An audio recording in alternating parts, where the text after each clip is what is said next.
All right, so I guess it's about time. So I guess we'll start. First of all, for those who don't know me, my name is Chawalit Charanpong. I am a faculty member at the Department of Marine Science here at the Faculty of Science. So before I invite my department chair to come to say a few words to kick off this event, I would like to say a few things. This workshop is initiated by the IRD and the folks from July. We do have the memorandum of understanding, which Sylvia will momentarily mention in his talk. So we'll get a little bit more of the information of what we plan to do together and all of that. The workshop today is entitled Strengthening International Research Network in Environmental Science with IRD. IRD does have a lot of initiative that helps in terms of conducting research and establishing new network. But I'm not gonna steal the thunder, and I'll have Sylvia talk about that in a moment. But before I do that, I would like to invite my department chair, Assistant Professor Conry Iam Somboon, to come and say a few words before we get into the workshop itself, please.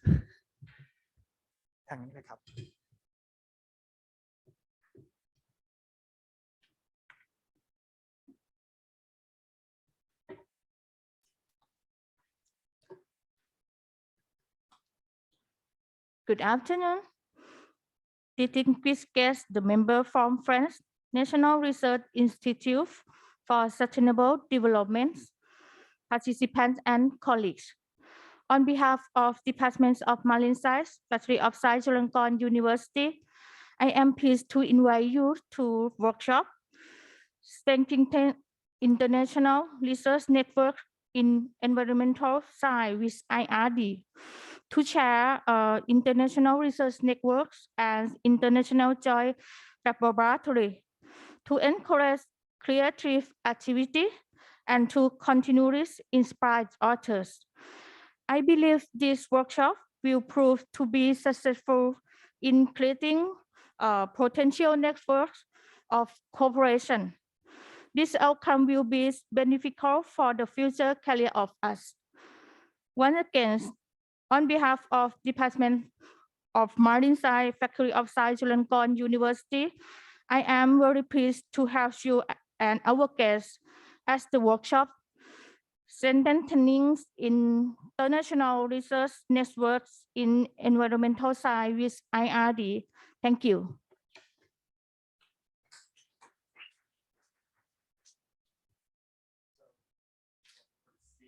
Just a reminder for those who might be asking any questions, just please turn on the mic because we have a lot of people listening in from home.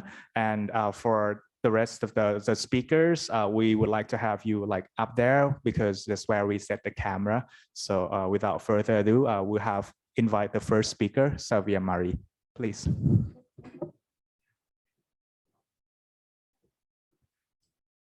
Sylvia, we'll just take a little photo before we head out. So if I could just invite all of you to the front real quick before we just start the actual workshop.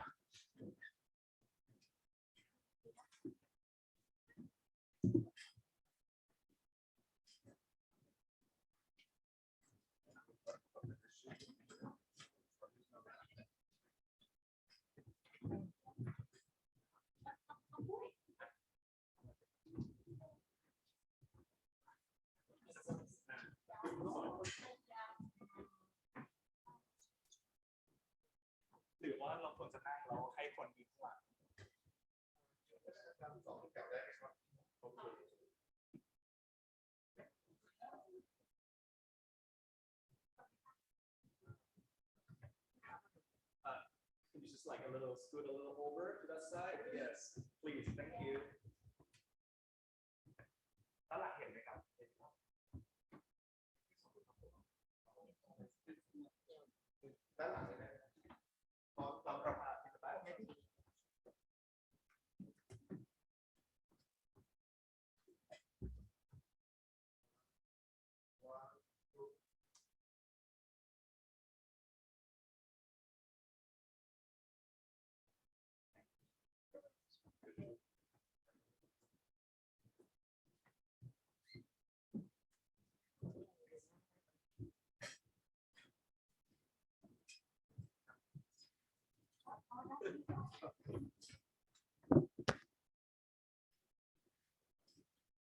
Okay, so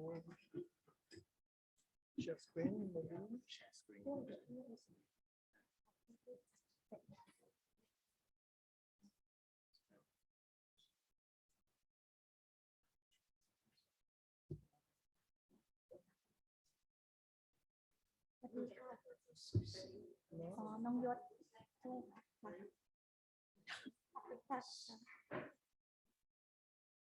It's not there. Ah, okay. Yeah. Yes.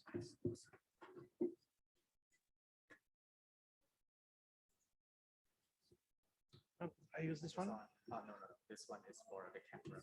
Okay, so I use this the keyboard. Good afternoon, everyone. I would like to thank you, all of you, for inviting us again, because actually we did a seminar. I think it was in June last time. Yeah. So, but we realized that maybe a few things needed to be a bit more explained in terms of what IRD is doing, what IRD is, what kind of institute we are, and what are our missions. So for this first talk, I will just present IRD. IRD in French is Institut de Recherche pour le Développement, but we changed that in English for the French National Research Institute for Sustainable Development. So I will give a quick overview of IRD and partnership with, and the partnership we start with Chulalongkorn. Actually, Julien, who is here, has been working with Chulalongkorn for a long time now, but not with your department. So do you think we can remove the top?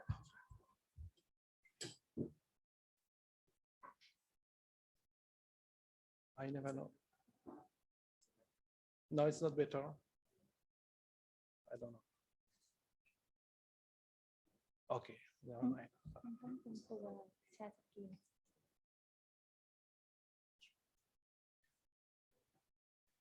Okay, let's see now. So what is IRD? First, IRD is very old institute. It's an 80 years old French public research institution. It has been created in the 40s.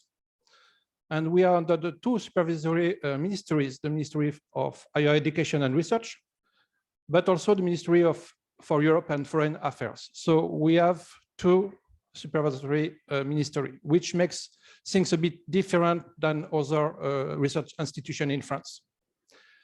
So we follow a model of equitable scientific partnership with countries in the Mediterranean area and intertropical zone.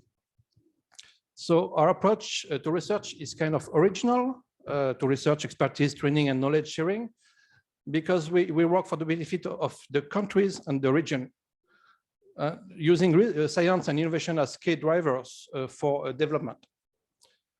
So, and IRD sets its scientific priority in line with sustainable development goals to steer development policies in the countries. We are present in Thailand since 1985, almost 40 years ago. And as some of you may know, the representative office of IRD is housed in the Faculty of Political Science in Chulalongkorn.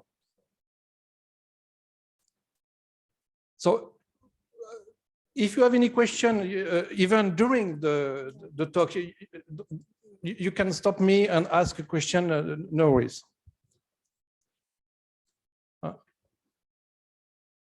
What's happening? Yeah, I use the term.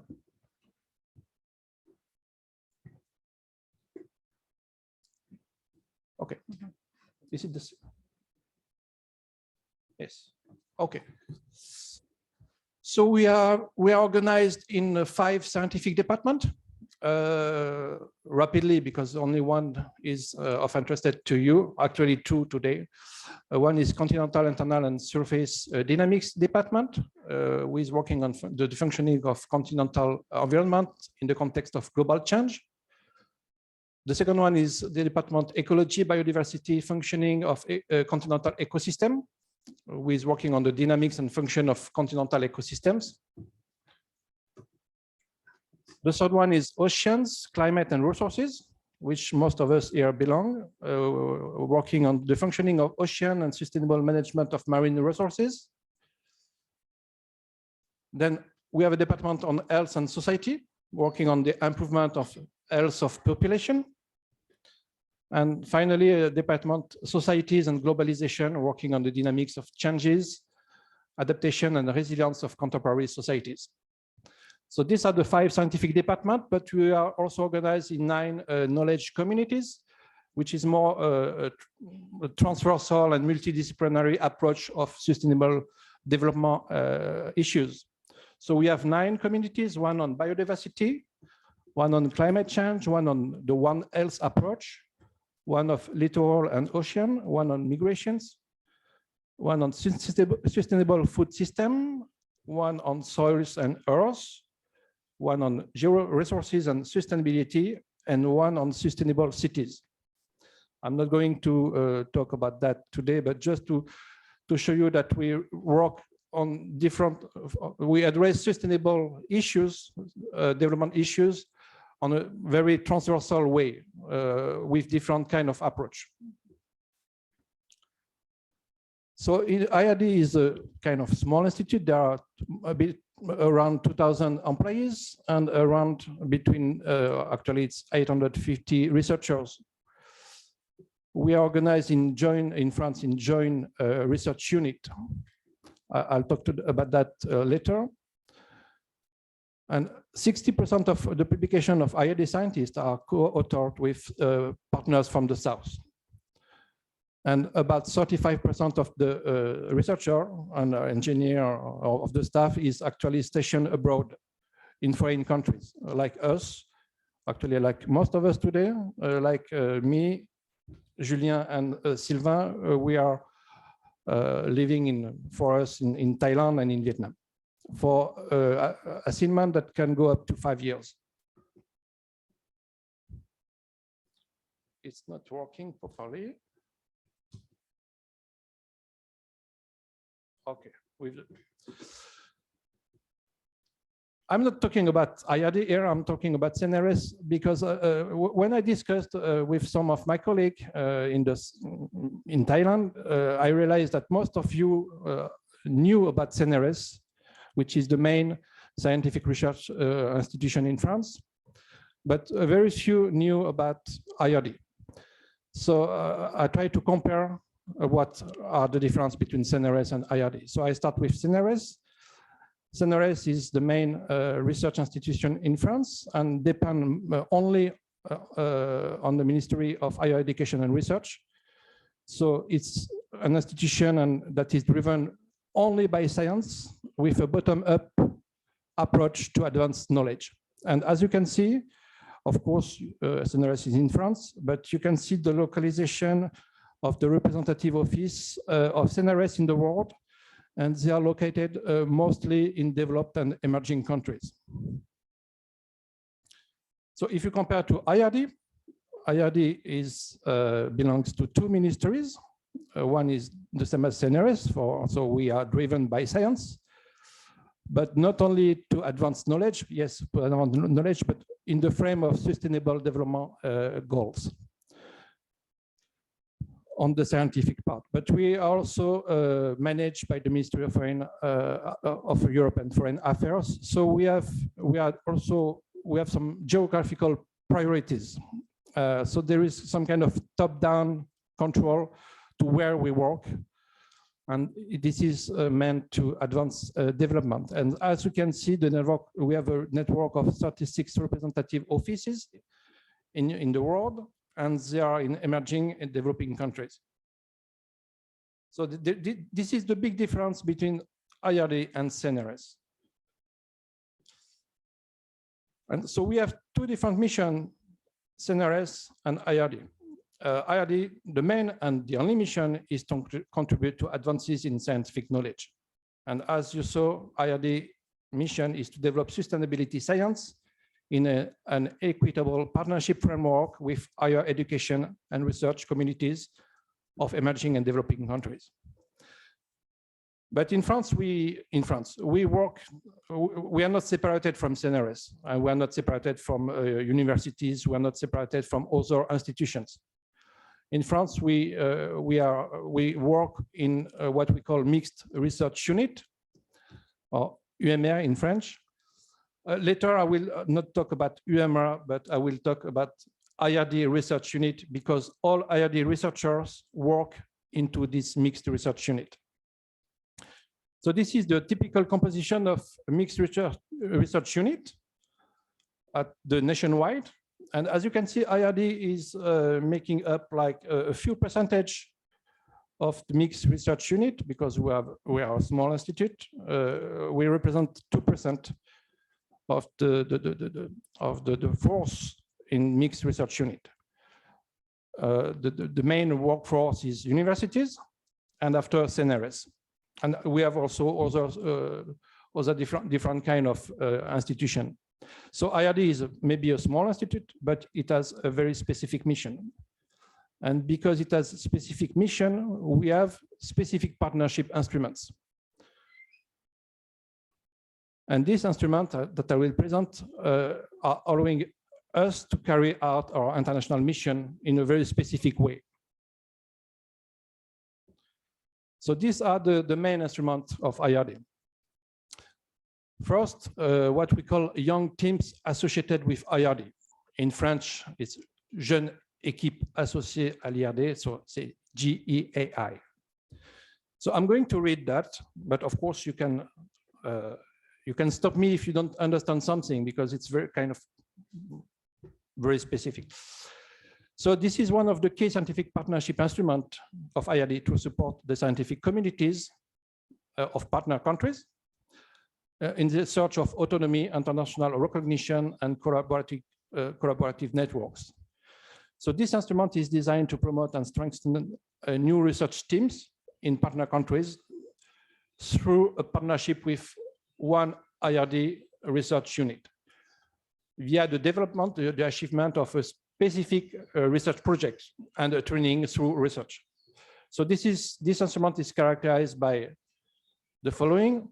So at least 3 researchers based in a partner country. So like in Thailand, 3 Thai researchers that are associated with one IRD research unit or UMR, and that are working on a research theme focusing on a major global issue contributing to the SDGs. The leader of the team is a full-time researcher of a research institution from a partner country. And this team is work in a close cooperation with at least one research unit. And there is one IRD correspondent. Actually, it's very autonomous team. There is IRD is only following what's happening and helping. And there is one correspondent of the GAE, which is a researcher from IRD.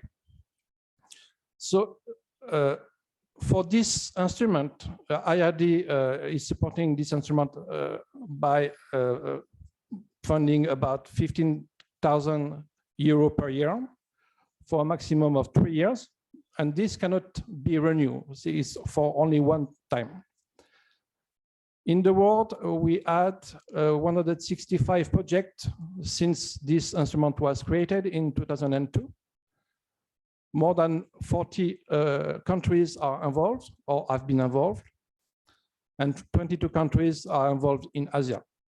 And right now, there is one young team like this in Thailand, not with Chulalongkorn, and it's a young team on biodiversity. It's called BMOMS. So what you have to understand here is that this is not a scientific project. This is not meant to fund science. This is really the budget is meant to consolidate the team. So this is built upon a project, a joint project. After we have what we call International Joint Laboratories, or IGL. So this is a bit, well, this is bigger, and actually we are going to talk about that because here we are going to talk about the Lotus IGL. So this is one, probably the most successful and a key scientific partnership instrument as well to support the empowerment and the international influence of the higher education system and research in partner countries. So again, this is built around a specific theme and a common scientific platform.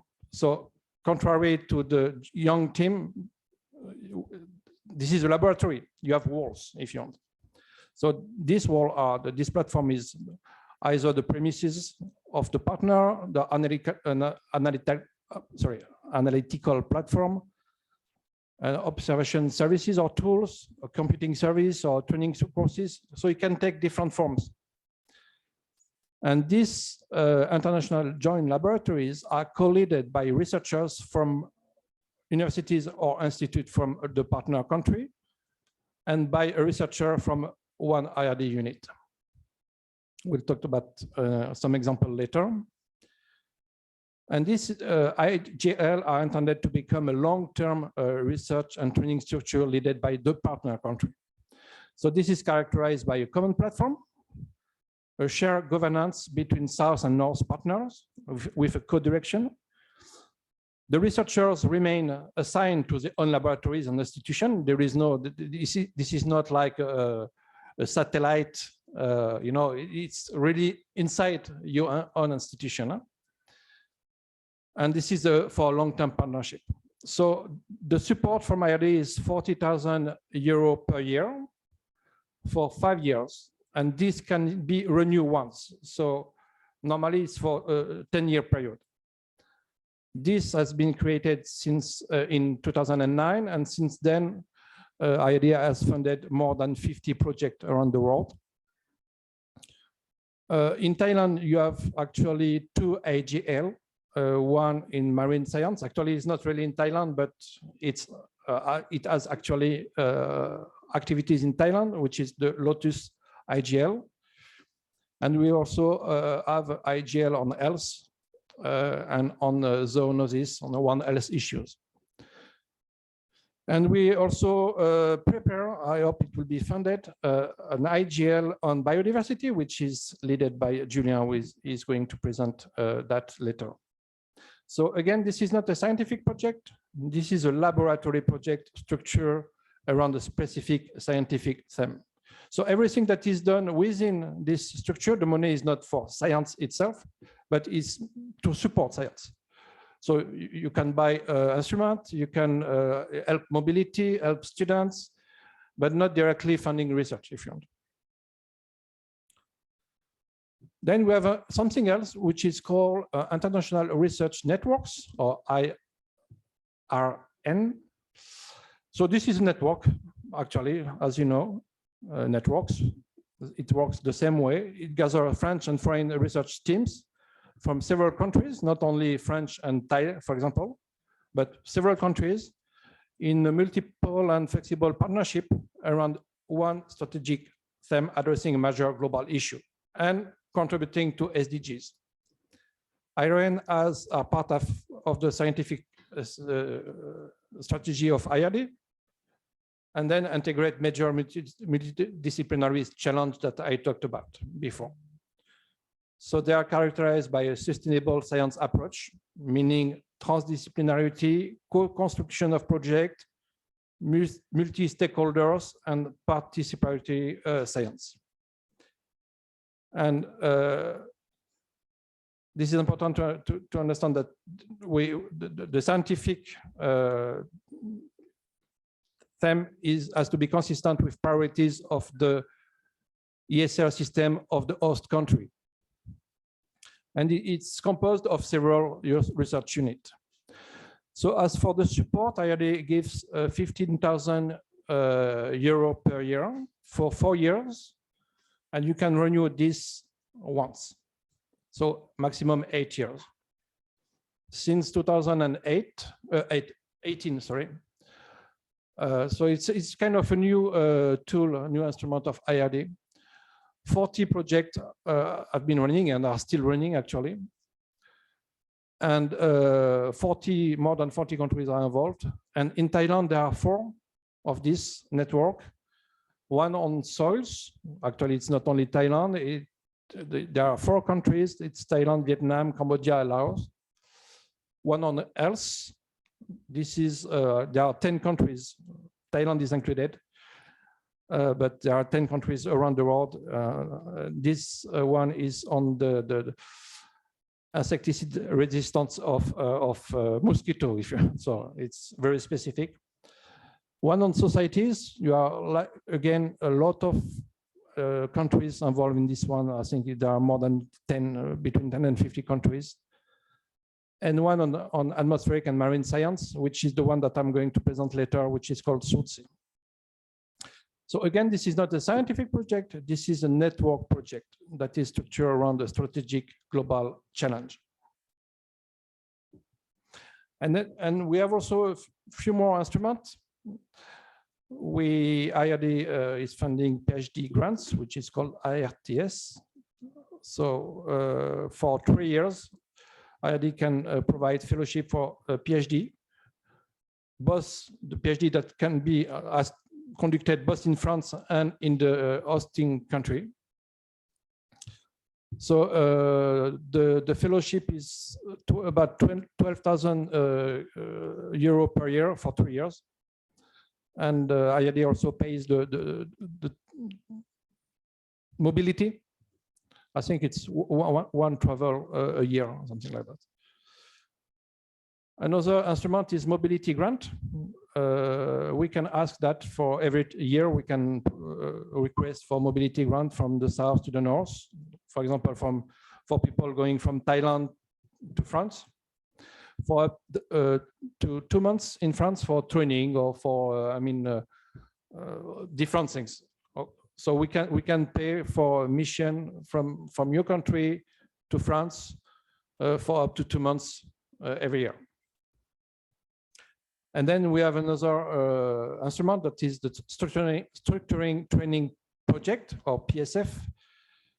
So it's to help the training system of the South for high quality higher education and continuous training. And the objective of this last instrument is to contribute to the training of students, researchers, engineers, and technicians, and to strengthen the policies of partner universities in the mutual links.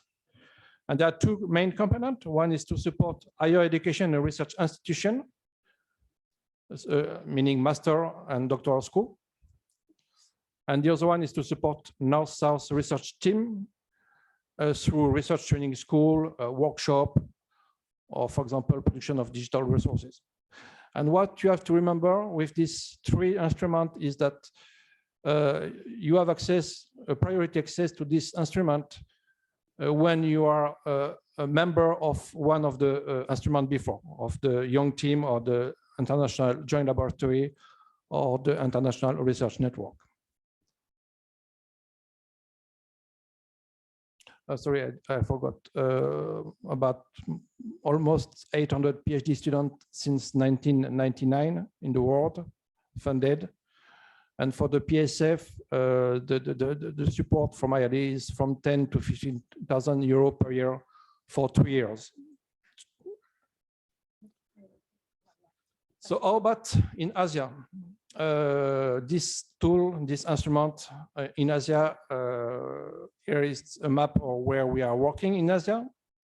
Actually, the representative in Asia, in Thailand, also is responsible for Myanmar. We don't work that much now in Myanmar, as you can imagine, but also India, Bangladesh, and Nepal.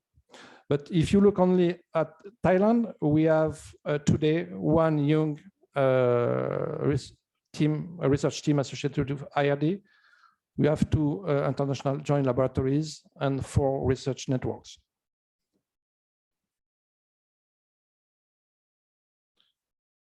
And about the partnership with Chulalongkorn, you probably already heard about 2 of these tool instrument. One is the IGL Lotus. the study center of the Land Ocean Atmosphere Regional Coupled System. Marin is going to give you more detail about that. As you can see, it is linked with two challenges, one littoral and ocean, and the other one with climate and climate change.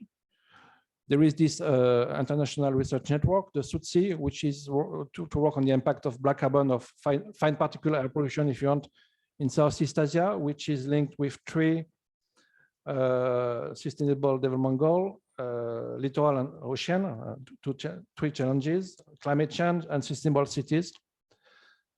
I'm going to present that right now. And a last one that is being developed, which is the International Joint Laboratory. We don't know yet if it's going to be funded. So, but it's still very open. So maybe you will be interested to join. And this is called BioDynamo for biodiversity dynamics and monitoring in Southeast Asia. So three, and this one is linked to two main challenges, biodiversity and littoral and ocean, or maybe something else, I don't know. You tell me, Julia. So this is all for this presentation. So I hope you understand a bit more what IRD is doing. And if you have any question, we can, maybe you get more insights after we present the tool in detail. But if you have any question on this part, do not hesitate. So remember, IRD doesn't support directly science. IRD doesn't provide money. It's not research money. It's more structuring support.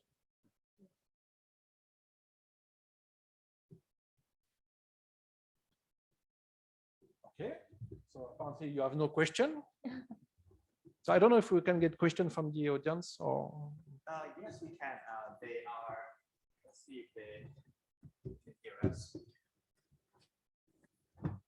Is there any question from our Zoom participants? Just to give you like a rough idea of the participants today, right? I think we have a big proportion of students from environmental engineering, right? Over there, those are from, I think we have both like masters and PhD students. I just look at the sign up sheet. So we have a big group of environmental engineering. Okay. So. Anyway, I will give you the presentation.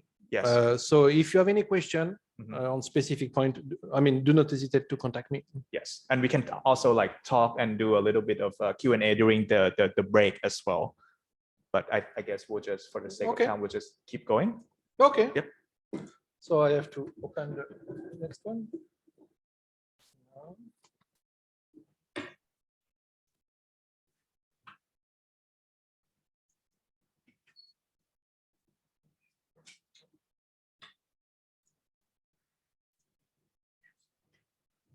So, actually, I already presented that in June, but now I try to adapt it a bit more to the local context. So this is the International Research Network, SUTSI, for impact of black carbon in Southeast Asia. So this one is already in its second phase. The second phase started in January this year. And the Department of Marine Science is involved in this research network. So for those who were not here the last time, what are the sources and hotspot of emission of this black carbon? So as you know, fire is used for energy production and cleaning waste. These are the main reason why we use fire. To produce energy, for mobility, for cooking, for electricity, for energy. So we use fire from different sources, from coal, from biomass, from oil, for everything that burns, we can produce energy. And also for cleaning waste. If you want to get rid of waste and not spend too much energy, So this, you can just burn. So you can burn everything from agricultural waste, domestic waste, industrial waste. And this is a practice that is quite widely used in Asia. Actually, when I was a kid, I don't know, some of my colleagues may be old enough to remember that. I remember dumping sites in France burning. So this is like a wild, in the wild. It was quite common also in France to practice that. Now it's forbidden. So then, just to remember, you can produce particles in the atmosphere and different kind of waste by burning anything. Actually, when you burn something, can be anything. If you have enough oxygen, you have a complete combustion and you produce carbon dioxide. But if you don't have enough oxygen, you produce particles. And these particles actually are what we call combustion particles, and one of these kind of particles is the black carbon. And in the atmosphere, actually, all these particles will combine to what you know actually that is PM2.5. Actually, PM2.5 is really a mix of a lot of different pollutants. Actually, so primary aerosols or combustion aerosols combine to form secondary aerosols of PM2.5.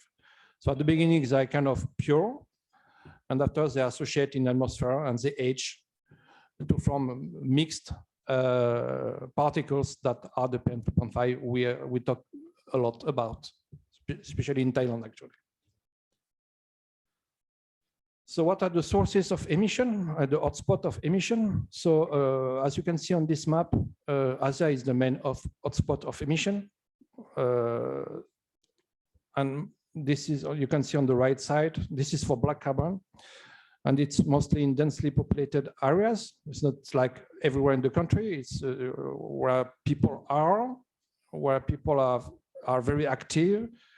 So densely populated area, highly industrialized, urbanized, and mostly in a fast-growing region. So of course, you can see in Southeast Asia, you can identify the Mekong Delta, the Red River Delta, and this area here. And at the global level, about 50% of global emission come from Asia. And if you remember what I said just before, it has the same sources as carbon dioxide. So it's not very surprising that it's the same sources, the same origin, fire, and it ends up in PM2.5. So this is the map of emission of PM2.5. So the same origin with carbon dioxide, PM2.5, and black carbon, and the same challenge is to reduce emission. So if you compare in the region with other countries, here it's, I try to rank that. So the scale is not the same, so don't compare just the scale. But the country that emits the most here is Vietnam, after it's Thailand, after it's Myanmar, Cambodia, and Laos. So these are the emission of PM2.5 in the region. And as you can see, in all the countries of the region, it has been growing in the recent decades. But what you have to also to see here is that emission from different countries have different sectoral signature. In some countries of the region, it's mostly biomass burning. And other country, you can see that is more energy linked. But as what you have to remember, it's that it's growing fast, and it didn't stop in any of the country. So it's emitted in some part of the world, but it's I mean, transported very far. You can see what is emitted in China, for example, can reach most of the northern Southeast Asia. What is emitted in Thailand can reach, I mean, it moves around. So it's a really transpondary issue. It's not something, if you stop from tomorrow to emit in one country, you'll get the emission from another country. So what I want to say by that is that this is an issue you have to address on a regional level. So what are the effects? So in the atmosphere, you have an impact on health, but this is what most people know about, what most people are concerned about. But in atmosphere, it has also an impact on climate, but also on terrestrial ecosystem. It impacts resources, notably it's modified the primary production, for example. So it has different impact on when it is in the atmosphere on climate and ecosystem, not only on health. But it doesn't stay very long in the atmosphere. It's not a gas, it's particles. So after deposition, it also impacts aquatic ecosystems, and especially the ocean. And when it impacts aquatic ecosystem, it can impact climate, biodiversity and resources, marine biodiversity and resources. Mostly, it's not like plastic, mostly at the microbial level, and also health, and I'll show you why. So actually, it impacts all ecosphere. So of course, you can see on the yellow arrows, it's emitted in the atmosphere, but after it deposits, and after it deposits, it can deposit on the cryosphere, like on glacier, on the hydrosphere, on freshwater and ocean. But after it enters into hydrosphere, it enters into the pedosphere, and it has an impact on biosphere. So as you can see, it impacts all the ecosphere, not only the atmosphere, and so it has a lot of impacts. And of course, it impacts climate change. So most people are only concerned about the impact on health, SDG 3, but it's a bit more complicated than that because it links to several SDGs. I'm not going to take this into review, but so it impacts also ocean, it impacts also climate, it impacts also life on Earth. So it has to be addressed with SDG 11, 7. I mean, on energy production, on sustainable cities. So it really links all the most SDG together.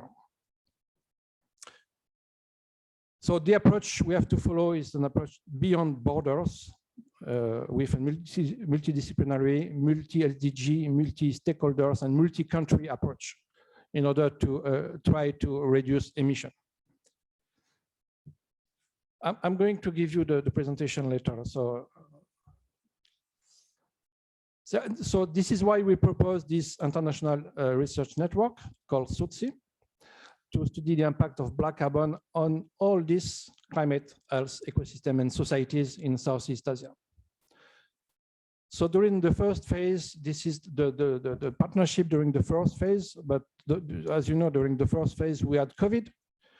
So if you want to conduct network and mobility and workshop during COVID, it's kind of complicated. So it was not optimum during the first phase, but anyway.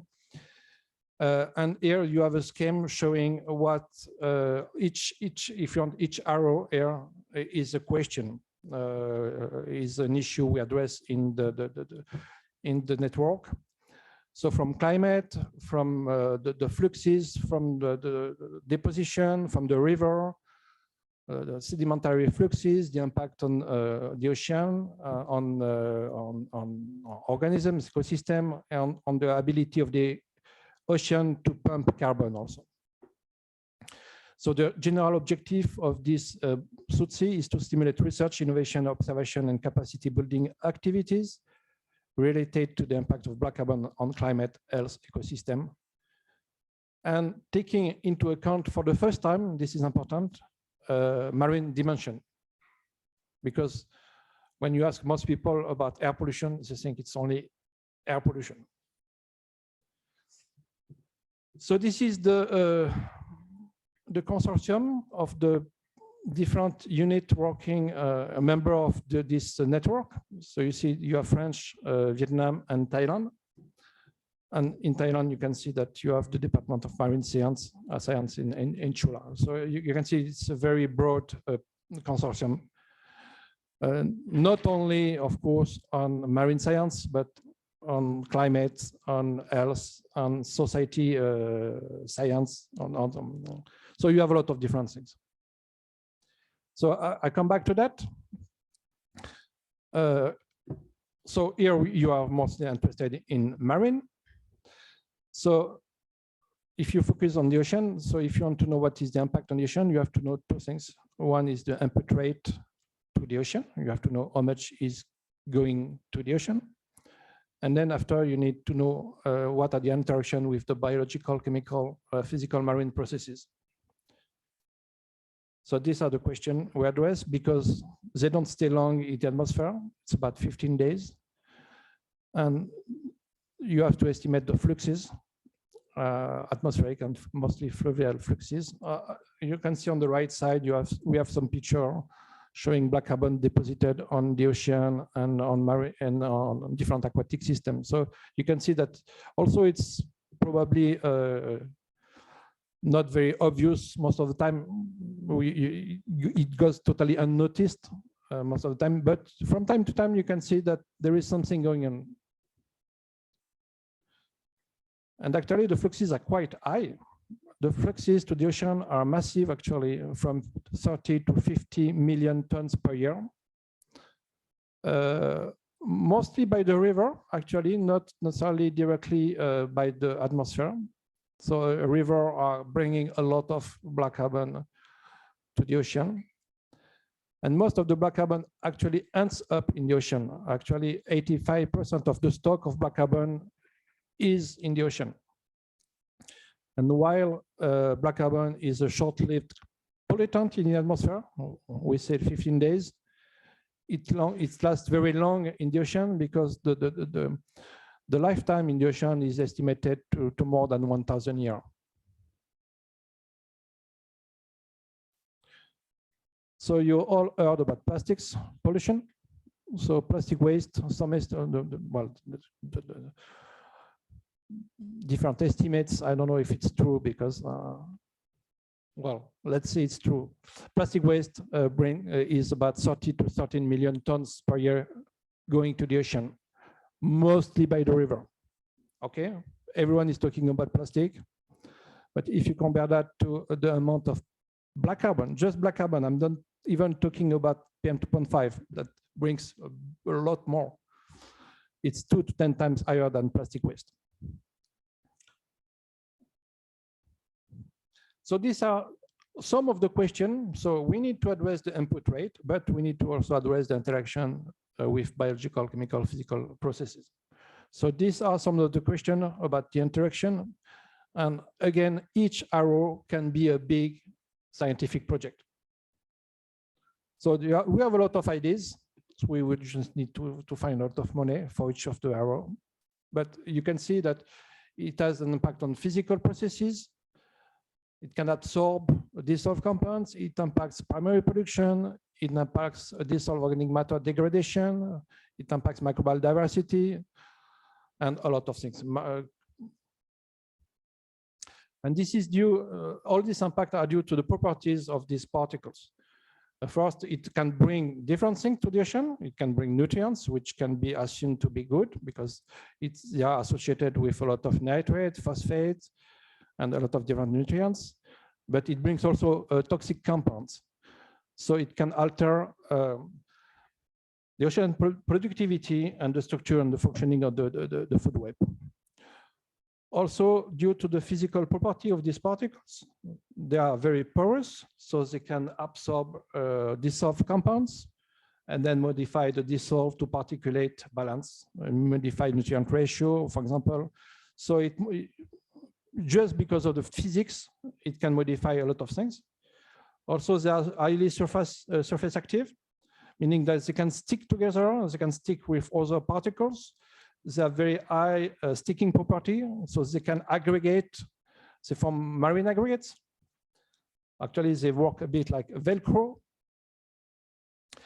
And so they stimulate aggregation and stimulate bacterial activity and inhibit viruses activity. This is what we already observed. And because they have a high density, much higher than that of seawater, they can ballast organic aggregates, and so they can enhance sinking speed of marine aggregates. And another thing we didn't actually explore, because it absorbs light, it warms and it darkens, so it can eat surface layer, reinforces the vertical layering, reduce nutrient supply from bottom to the top, reduces and reduce euphotic zone thickness. So these are some a question we would like to address also. I'm not going to talk about that, at least not in detail. So these are some of the activities we did during the first phase of the network. So all these activities were not funded by the network, but by some project we obtained by the member of the network. So we work on the geographical and sectoral sources in Hanoi, on the microbial degradation of organic matter. This is in a laboratory. We use black carbon produced from diesel, from both also diesel. We measure a very strong effect. We developed also some methods to measure dissolved black carbon in water. So we developed chemical method, but we also developed a specific optical sensor to measure directly the concentration of black carbon, dissolved black carbon in the ocean. We measure deposition fluxes in Hanoi, not only of black carbon, but everything that is associated with PM2.5. And we measure the sedimentary fluxes in Halong Bay. So to have a look at the historical deposition. So for this sediment core, we went back to almost 100 years ago in Halong Bay. And for the second phase, actually, we will focus mostly on three sites. One is the Red River Delta, one is the Mekong Delta, and one is the Chao Phraya Delta. So we have three sites, one in Thailand, and we will start looking at the fluxes of black carbon in the Chao Phraya, starting in, we hope to start in September 2024. And the idea is really to better assess the stocks and the flux in Southeast Asia on three main rivers to build a data set of interest, not only for this, but also for other studies. And in term, because actually what is introduced into river comes from the watershed. So it integrates all the deposition in one country, in one watershed. So knowing what is what the river brings to the ocean, if you measure that like every year, you know if you are successful in your reduction measure over time. So if you want to know more about that issue, we did an exhibition that is you can access that on the internet actually. Maybe we are going to present that in Chula, but we presented this exhibition many times. It's even actually in Thai, so it's not only in French or English; it's in Thai also. Thank you. So this was for the International Research Network, SUTSE.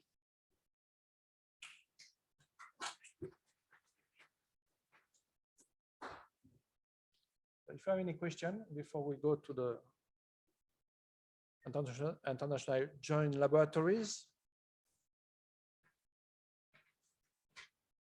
Okay, no question.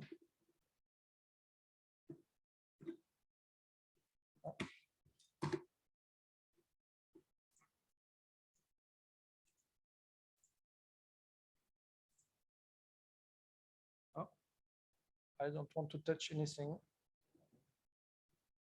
So I guess it's for Marine now.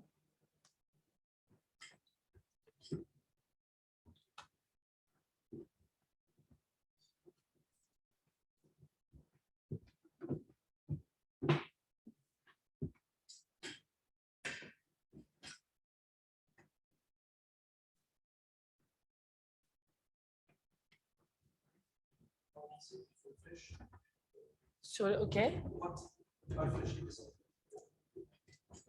Okay.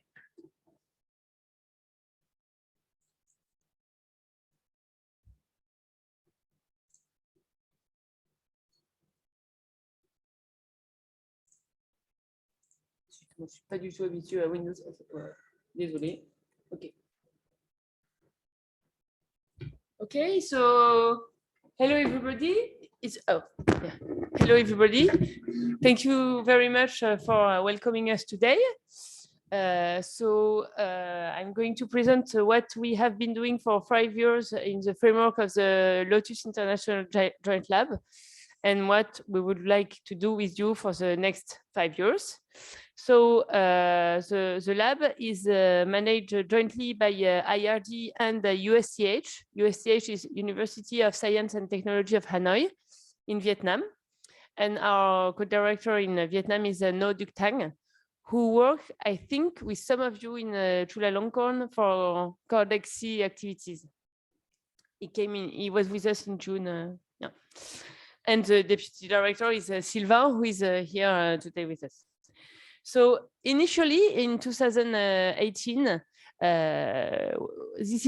I'm going to explain why we decided to build this international joint lab. So we were posted in Vietnam and working in Vietnam for about 10 years. As you know, Vietnam is a mostly coastal country. With now 100 million inhabitants, living mainly in coastal and low elevated areas, in particular in the Red River Delta here and in the Mekong Delta here. In this country, you can find among the world's highest population density, especially in those very low elevated areas. And this population relies a lot on agriculture, fishing, and tourism. And also, of course, on water resources and quality. And it is subject to a wide range of forcings and hazards of natural and anthropogenic origin. So you have a lot of urbanization. With that, you have water pollution.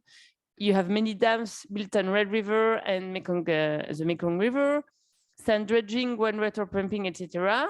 And in terms of natural hazard, you have typhoons, storm surges, monsoon, and so climate change, etc. And it induces a lot of issues, especially coastal erosion and sea level rise, which is a very high topic here in the Mekong area, heat waves, water contamination, flooding, droughts, etc. So as an answer to these questions and to answer to a demand which was formally expressed by the Vietnamese government, we proposed to build a training research center for environmental studies in Vietnam called Lotus. So Lotus means a land, ocean, atmosphere coupled studies system, where the education and the research program would be strongly connected. So we have students from bachelor to doctoral level who are trained to work with high technology equipment and state-of-the-art methodologies. And the ultimate goal of this lab is to host young Vietnamese scientists who become the expert of those technologies and methodologies, and who are trained to work in interdisciplinary and collaborative framework. And ultimately, they are going to take the lead of the lab. So in terms of scientific questions, our very general objective is to study the cycle of water and associated matter. So it can be sediment, contaminants, organic matter, etc. in the atmosphere, continent, ocean coupled system in Vietnam and now in Southeast Asia. So we focus mainly on the deltaic regions because they are really key interface between the Earth and the ocean, and they are both methodological and scientific challenges. So our goal is really to focus on this continuum that goes from the watershed to the open ocean. And for that, we are trying to understand better what are the governing processes, what are the factors of variability of different scale, and how we can work on the observability with in situ and satellite observation and the representatibility in modeling. Okay. So in terms of capacities, so we have offices in the USCH building in Hanoi. We have basic equipment for water analysis, but also more sophisticated equipment like HPLC, LCMS, etc., to do water analysis of samples that we collect in the river and in the ocean. We also have a high performance computing cluster where we run modeling experiments, and we also process satellite data. And we have equipment to do in situ measurements in the river and in the ocean.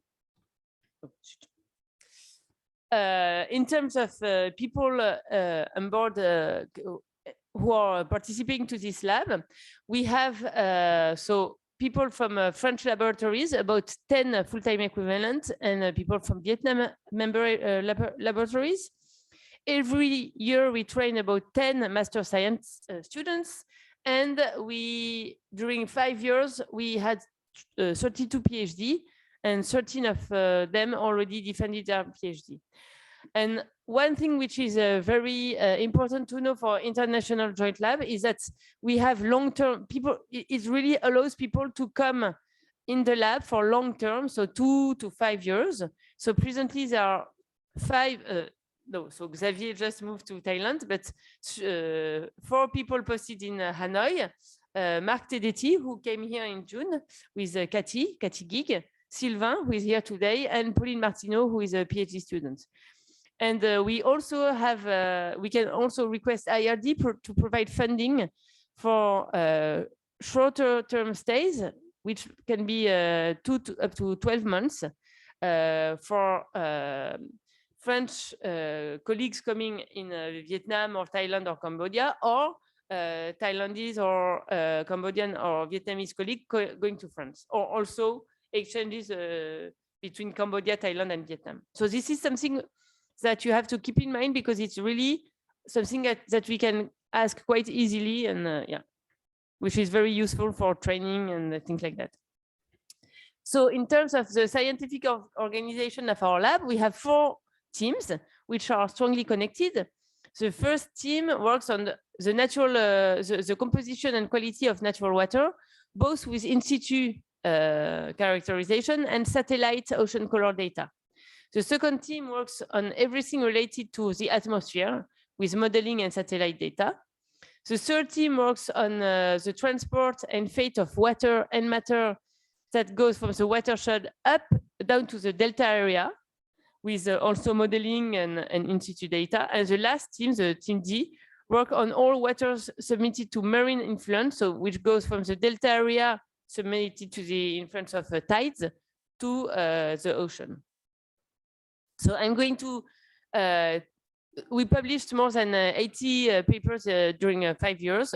And in terms, we have many projects funded, well, so the International Joint Lab, as Xavier explained, we have a funding of 40,000 € every year, but 40,000 € is not so much to do many in situ observations and so, and it's mainly used to do missions, for example, to exchange with colleagues, to organize workshops and things like that, or also to do preliminary studies.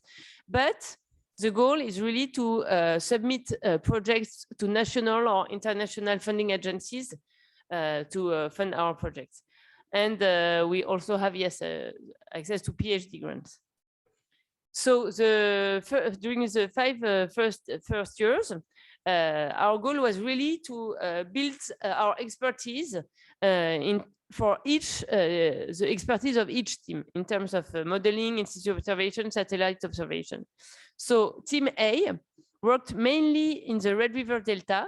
So here you have a map of the Red River. So it goes from the mountains to the sea. Here you have, so you have 3 tributaries in the upstream area, then one branch of the river that divides into several distributaries, which flows into the Gulf of Tonkin. So we focused on this area, studying especially everything related to contamination, so pesticides, microplastics, and black carbon. And also, so this was mainly with in situ measurements. And we have a team who works on specific algorithm to measure dissolved and particulate matter from ocean color data. So team B works on continental, oh, the title is wrong. So it's on atmospheric, the atmospheric compartment. They have many activities. So the main goal of this team is to downscale climate projections from IPCC. So we do that with dynamical downscaling, but also statistical downscaling. So here, for example, and we are also investigating and modeling ocean-atmosphere coupling in Southeast Asia and air-sea interactions. So for example, we investigated the impact of ENSO and ENSO Modoki on the rainfall over Southeast Asia. Yes, and we also use a satellite observation for that. So we have a strong modeling component, which is related to Cortex-C, and also a satellite component. The third team is working on the transport and fate of matter and water on the continent. So for that, we have a team working mainly with a satellite. And the most of the work was to implement a model on the watershed of the Red River deltas that you can see here. So this model called SWAT allowed to examine the spatial and temporal evolution of continental water fluxes through this system, but also the fluxes of sediment, carbon, and nitrogen, and to understand in particular the impact of dam. And going to the last team, so the last team worked on the water submitted to marine influence. So as I said, we worked a lot on the Red River Delta. So our team worked in particular in the estuary to better understand the dynamic of water and suspended sediment in this area. And we worked in particular in two branches of the Red River to better understand the transport and the variability of the water, but also the sediment concentration, to understand how the fluxes of sediments work in this system. Then we also work at a larger scale, on two scales. On the South Vietnam upwelling, so the upwelling is developing here in this area, and we are trying to better understand its variability from the daily scale to the internal scale. And the last scale is really the regional scales. Here you have a map of the whole South China Sea, and we are now even working on the whole Southeast Asia.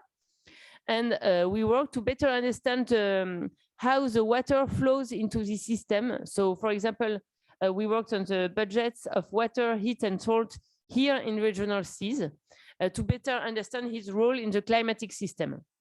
And last, we also work on this at this scale on physical biogeochemical modeling of planktonic pelagic ecosystem to understand their functioning and variability, and also to understand everything related to carbon, nitrogen, and oxygen cycles. Okay, so this was a quick overview of the activities that we had during the last 5 years for research. And in terms of training, all the training that we had was, of course, strongly related to this research. So for each research topic that we had a master or most of the time PhD student working on that. So as I said, we have 13 PhD students who defended their PhD, who you can see here. We also have many students doing their master in our two masters. So we have a master in space and application, another one which is on applied environmental sciences. So it used to be called water, environment, and oceanography, and we just changed the name. And last, we organize nearly every year. So of course, with COVID, we had an interruption, but every year we organize specific training schools, when we organize that, we really answer to the need and demand of our colleagues. So for example, we have training schools on in situ measurement, for example, sea glider, but also satellite observation or modeling. So this was here I presented an overview of what we have been doing during the last 5 years. And I'm going to tell you briefly what we would like to do with you in the next 5 years. So after this first year, we built a group of researchers with a young researcher who defended their PhD, who have a strong and solid, who shares solid and common tools and expertise, and were trained to exchange our knowledge and work together. And so in 2022, we thought together about what we would like to do together. And we defined two objectives. The first one is that we really want to use our tool to work on crucial social and environmental issues which are important both for Vietnam, but also all other Southeast Asian countries, especially Thailand and Cambodia, with an interdisciplinary and integrated collective approach. So we define 4 axes. The first axis is to better understand the continuum that goes from the river to the ocean, to better understand the propagation of contaminants, the transport of sediment, the water resources, the sea level rise, etc. The second axis is related to contaminations of many different sources. The third axis is to work on the marine and coastal ecosystem, and the last one on the regional climate system. So to work on this, we integrated new partners from other disciplines, and in particular, people working on sea level rise and also deltaic level, and people working in social sciences on the perception of populations. And our second objective was to open our collaboration with Southeast Asian countries, which were subjected to similar issues, and especially related to the study and monitoring of river delta ocean continuum and coastal environment. So there are mainly 2 countries that we focused on. The first one is Cambodia, because Cambodia, so we have colleagues in Cambodia who contacted us, telling us that they had problems of contamination and urbanization, and so in the coastal area here in Sihanoukville here, and they needed support to develop expertise. So this is why we developed collaboration with Cambodia, which is now integrated in the International Joint Lab. And the second country is Thailand, and we would like so yes, here in I'm not going to present what is in Thailand, you know it better than me, but you have a big delta with a river, and you told us about many issues which are very similar. So we would really be interested to work with you on this subject, sharing expertise and tools, and sharing all this between Vietnam, Cambodia, and Thailand.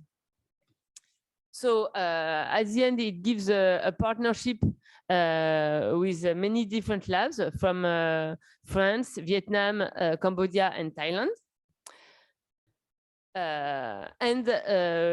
As I said, our goal is to work on different studies areas. So we work at the regional scales on the whole Southeast Asia for climate studies in particular. We work on a Gulf and on Gulf, so the Gulf of Tonkin and Gulf of Thailand, and then on the estuarine areas in particular, so on the estuarine areas. So for that, we have a pilot study area, which is the Red River, where we developed all of our tools and expertise.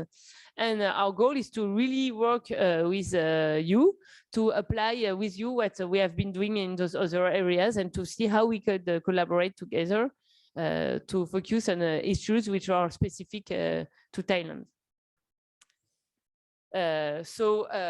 Here I present again the 4 axes. So the continuum, the contamination, the ecosystems, and the climate system. And I'm not going to go into details unless you ask questions, but these are the specific questions for each axis that we would like to focus on. So for example, in the continuum on saline intrusion, land sea level, hydrosedimentary dynamics, and fate of water and matter in the ocean, and all kinds of contaminants. And oh yes, for just to answer to a discussion that we had with Net yesterday, we also plan to work more on marine ecosystem function and variability and CNO cycles, especially with because we have modeling tools to work on these questions.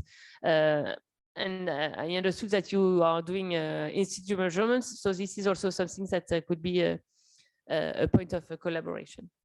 So last thing, and I think Sylvain and Xavier already presented that, but we are going to have a cruise next spring of 60 days in the Gulf of Tonkin and here in the Mekong Delta, called the Plume. I'm not going to present all that in detail, but the goal is to study the transport in the river Plume of natural and anthropogenic dissolved and particulate matter. with several legs. So we will have Eulerian legs and Lagrangian legs. And I just wanted to mention that because I know that Xavier considered maybe the possibility to have the boat coming in Thailand. Or we discussed yesterday with Net about the possibility to mount a joint campaign with you, but on a Thai boat, which would maybe be more feasible.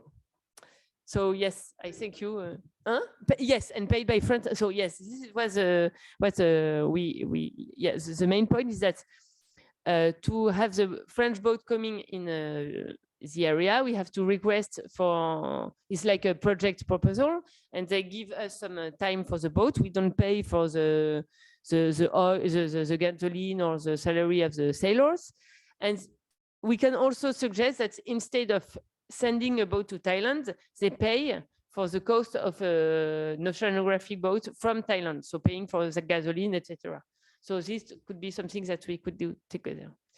So thank you for your attention. And if you have any questions or so, it would be, yes, we would be very happy to answer them. And maybe we can have time afterwards to discuss together. Thank you.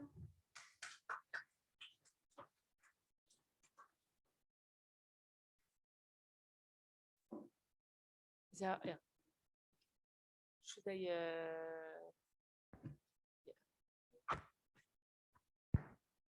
I have a question. Can I? Okay. Let's do a question from home first, and then we'll follow up with your question. Okay.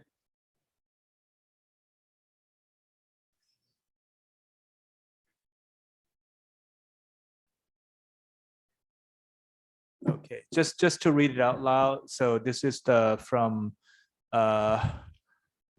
home. I have an idea about specific research related to climate change. How can we approach IRD to support such research, I suppose? Yeah, I guess that's Anyone? yeah, I guess fine. If, So if yeah,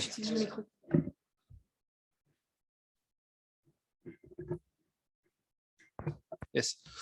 If it's an idea, a specific idea that can be linked to a project that we already talked about, like international joint laboratory, then we can link this project to the joint laboratory. And then it gives more support to go for funding for research.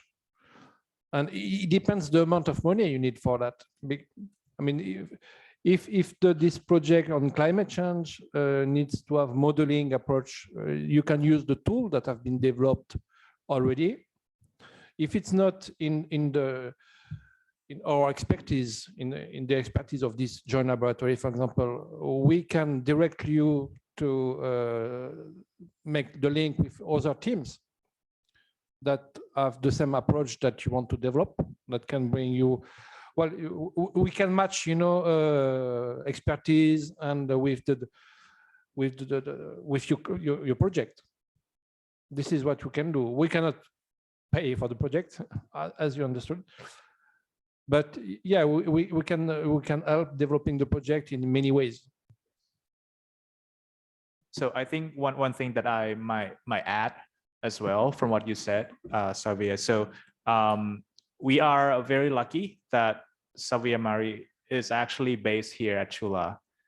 So there's also a possibility for anyone, I guess, if you can, we can kind of set up a meeting or something like that, talk in person, if you welcome that idea. Yeah, well, yeah.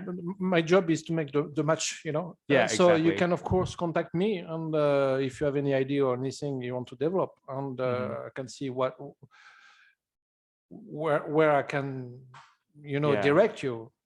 What are the different options? The important point is that IRD does not support research directly, but mostly through some other infrastructure, including mobility and also matching up the expert to the topic that you're interested in. If I get it right, yeah. Yeah. Mm-hmm. And you know, when I said that you saw this graphic I show you about IRD and CNRS and university. So IRD is small, okay, but this is kind of the contact point you have here. Is not only when you talk to us, it's not only you talk to IRD, you talk to our group or units.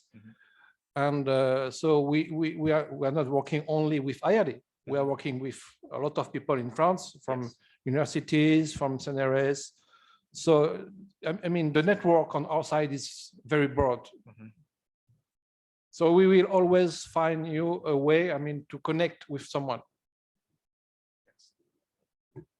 I see that there is another question about the difference between Codex-C and CMIP, I guess. So I guess I should I can answer this question. So as you may know, CMIP is building modeling projections on the whole globe.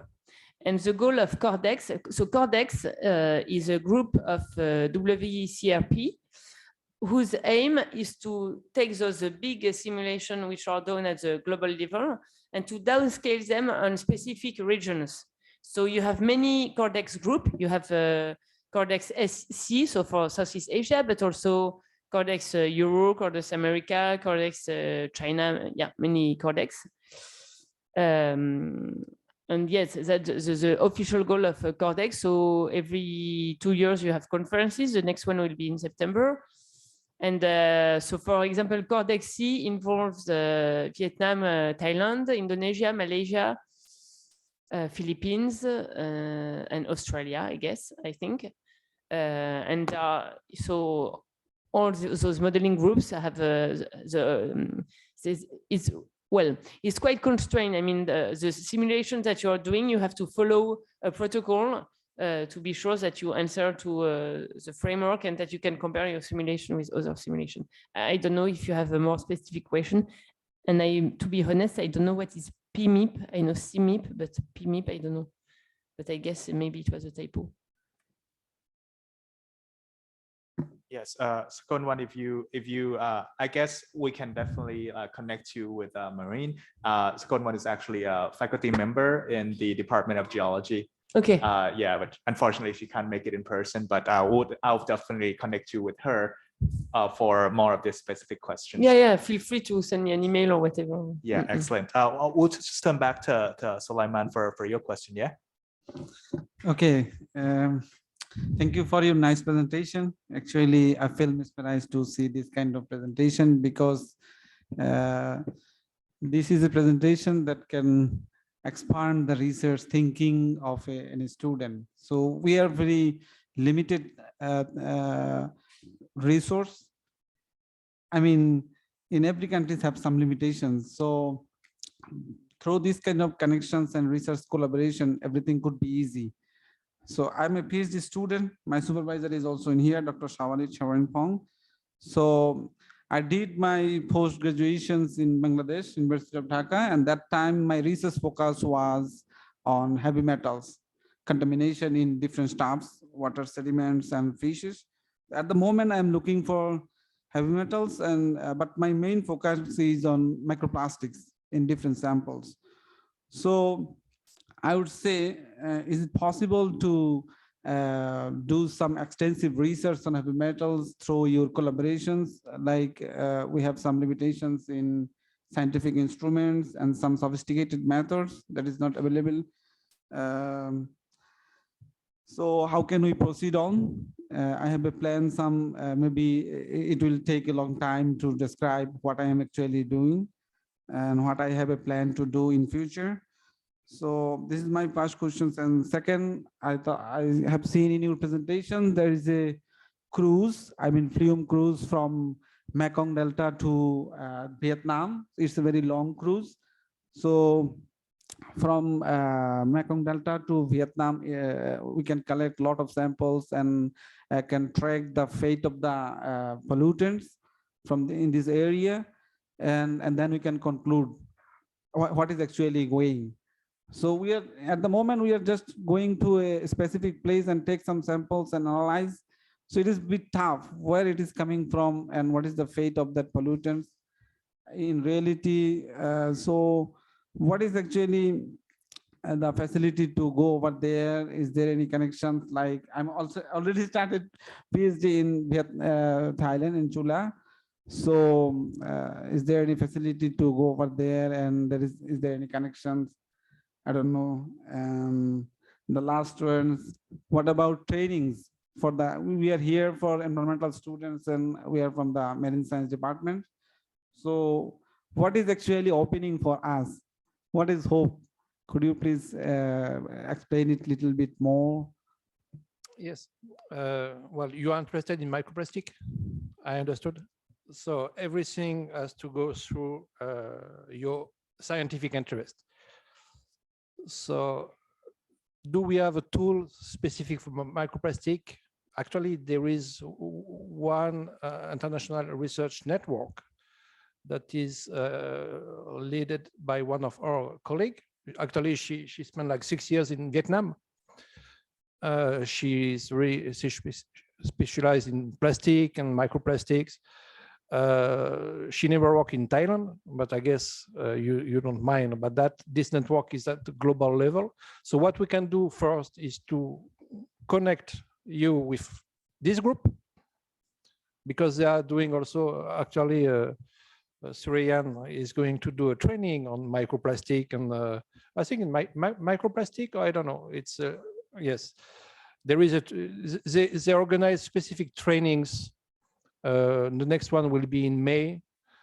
This is more modeling part, how to transport of microplastic, but there will be other training on the chemical analysis, on the sampling methodologies. So the best for you, at least on the scientific level, is to connect with this group, which is, they cover many countries, from Vietnam to Africa. I don't know if they work in Bangladesh, maybe, because I don't know everything about this group. It's kind of new, huh? It just started this year. No, I mean the Last group. year? It started last year, yeah. And the main areas are Southeast Asia and Eastern Africa. Okay. And yes, so the main goal of the group is to do training, well, to exchange knowledges and to between the disciplines. So, for example, in situ observations and modeling, and to do training. So we have seminars. So Emily organizes seminars every 2 months, something like that. And we do, yes, there are training in the group. So this year it's more about the modeling. But if you would like to follow a training, yeah, this is something that we can discuss also with the leader of the group to know which kind of training she's going to do. And actually we thought that we could do that also in common. For example, if we want to do in situ measurements of microplastic training, we could do that together. Yeah. And as you know, I guess you're looking for project, for money, for mobility, all this, you know, it's always a matter of people you meet. Okay, some opportunities that are open to you because you met the right people. And this network is, I mean, it's the right place to meet people, to discuss, and to have opportunities for funding, because there is a project that is going to be funded here. We are looking for a person, or you bring your idea, you know, okay, I want to develop a project here. I also want to develop this project at the same place. So yeah, this is the way. So I think the best option for you at this stage is really to get in contact with this group. After all, as I told you before, because you are doing your PhD now. So if you connect with the right people in France, you can discuss with them if they can support, if they're interested in what you are doing, if they can support mobility, for example, for training in France. This is possibility.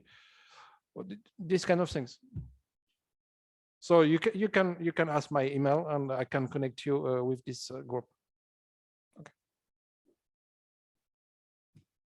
And I'm very interested about one slide in your presentations, but I'm sorry, it's already gone. How microplastic is connected with the blue carbon. That slide sounds interesting. So Dr. Shawalit is really expert on that field. Yeah. He's doing blue carbon research, microplastics, and he's actually a specialist on nutrient cycling. So it's not blue carbon. Blue carbon is I'm something sorry, else. black No, carbon. it's okay. It's okay. But we hear about the blue carbon a lot, but it's okay. Black Yeah, carbon, yeah. how black carbon is connected with the microplastics, the plastic additives. So mostly, I mean, are mostly focusing on the heavy metals, pesticides. So I Yeah. heard of this. actually black carbon and microplastics, they work a bit the same way. Oh, They okay. absorb, if you want, contaminants in the sea, because actually the microplastics, they become also very porous. They become very surface active, very sticky, if you want. Oh, So they will also combine with organic matter, with contaminants. So actually microplastic is not as dangerous as that. They present a risk because they are associated with something else most of the time. But I don't think there are any study on that. Yeah, there are a lot of things that can be done, of course. But the black carbon is much smaller than microplastic. I think the definition of microplastic starts at what, 5 micrometer? Less than 5. Yeah, the black carbon particles are less than one micrometer. I mean, it's normally it's around 100 nanometer. So it's very small, but they are never by themselves, never alone. Yeah. So it's kind of a mix. I'm pretty sure if you take organic matter, organic particles in the sea, you will get microplastic, you will get black carbon particles, you will get a lot of things in there.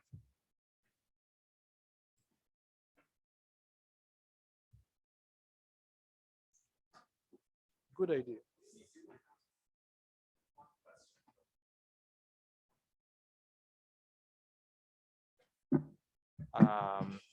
This is from Sulaka. I would like to know more about the research project on the microplastic contamination in aquatic environment and how we can get involved and join that project. So you're probably talking about the microplastic study during the cruise. Would you like to speak, Sulaka? Are you connected? I guess it's a little bit easier for you to explain a little bit more about your question, yeah? Sure. Can you hear me? Yes. Oh, okay. Thanks so much for your interesting presentation. Actually, I am my research focuses on microplastics. So I would like to know about that. You already mentioned about the project that is already ongoing. So I would like to know that how we can join that project that's already under process and without proposing our own topic. Is it possible for us, like we can join the ongoing working project in the institute? Ça, c'est... Just a minute. Ça, c'est parce que tu as parlé de microplastique dans le LMI. Donc, elle veut savoir si elle peut s'inclure. Ouais. Vas-y, réponds. So if I'm sorry, it's a bit difficult to hear what you said, but from what I understood, you want to know if you can join the ongoing projects on microplastic. That's it? Okay. So as Xavier said, everything is a question of interest, of scientific interest, meaning that if you want to develop a project which is in the theme of the team, yes, of course, we have to discuss together about how we could do that together, what you want to do in particular, and what are your questions. But I guess the best thing would be to discuss together about what you would like to do, yes. So, but yes, it's completely open. Yeah.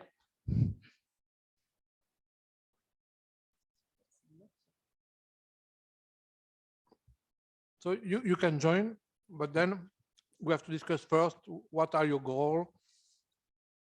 I mean, you have a lot of different things to discuss first. Maybe just one word about the microplastic. In not in the IGL Lotus, but in another one from IRD called Le Caire in Ho Chi Minh City. People are working on microplastic in the Saigon Dong Nai River, which is quite similar to Chao Phraya in Bangkok, because this is the river very near to the ocean and draining the rural area, the urban waste, the domestic waste, wastewater as well. And so they collect different sources of microplastics from urban waste or from industrial ones. And they would like, these people, this French team,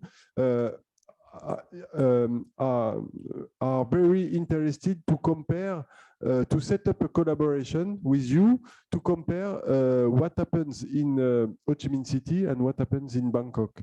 So I think there is, Xavier can send you the contact of Christine Baduel in Grenoble in France, who is working in that topic. And our colleagues would be very pleased to work with you and compare the two systems, which are a bit similar. So you Okay, have to thank see you so much. the IRD office in Thailand, in Bangkok, as a hub. So if you have any question, if you want to find partnership, you just bring the question to me, and I can find you the different contact, like Sylvain said. Sure, thank you so much for your information.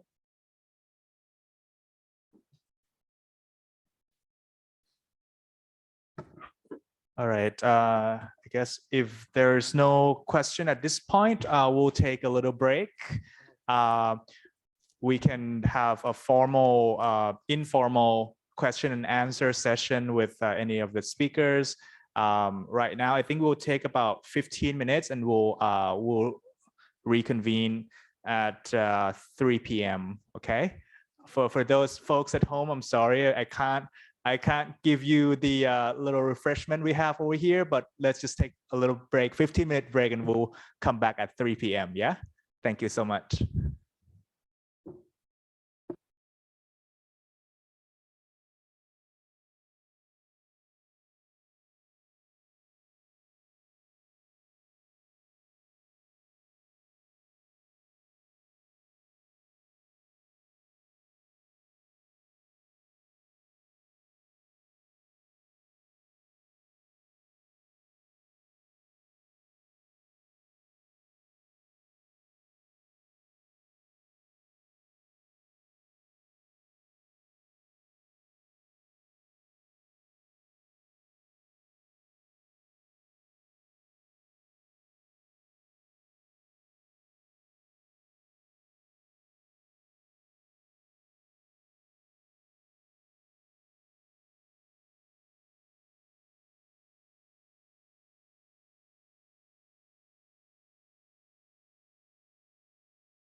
Thank you.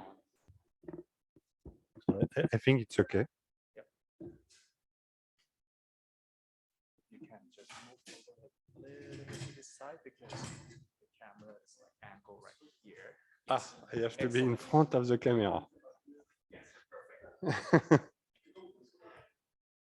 So good afternoon, everyone. So in the room and also in Zoom. So I will make a small presentation about this joint laboratory project. So this is a project. So this is not yet accepted by IRD. We are just at the very early step. So meaning that we have been informing IRD that we are interested by the instrument and that we want to make a full proposal. And if they are okay, we will send the full proposal in June. So this is completely open at that time. And if guys at the Department of Marine Science are interested, so please feel free to take my coordinates or to check with Nopadon Kitana. I think that is well known at the university, so that we can merge together. So you probably have seen in the last presentation that this kind of joint laboratory can be organized in different teams. So far, we are not at that point of the reflection. So we have not been organizing the proposal in different teams. This is probably something that we will have to think for the next step if we are accepted. So this joint laboratory is about biodiversity.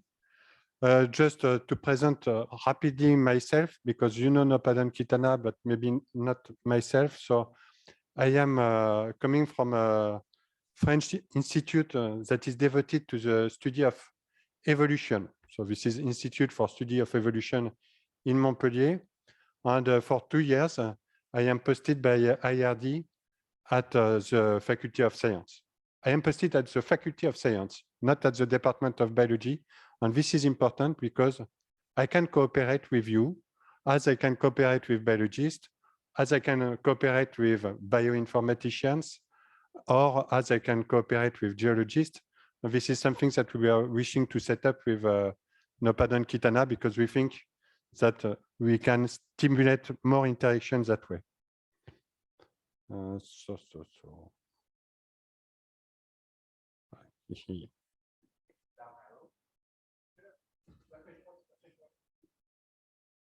I tried everything. Okay, so the mouse. So one of the first questions that I'm always wondering is why biodiversity still a little bit behind the other the other sustainable developmental goals in terms of action. There are possibly several reasons. First, so protecting diversity and in the land or below water is an SDG that is competing with others. So it is competing with the development of human societies, clearly.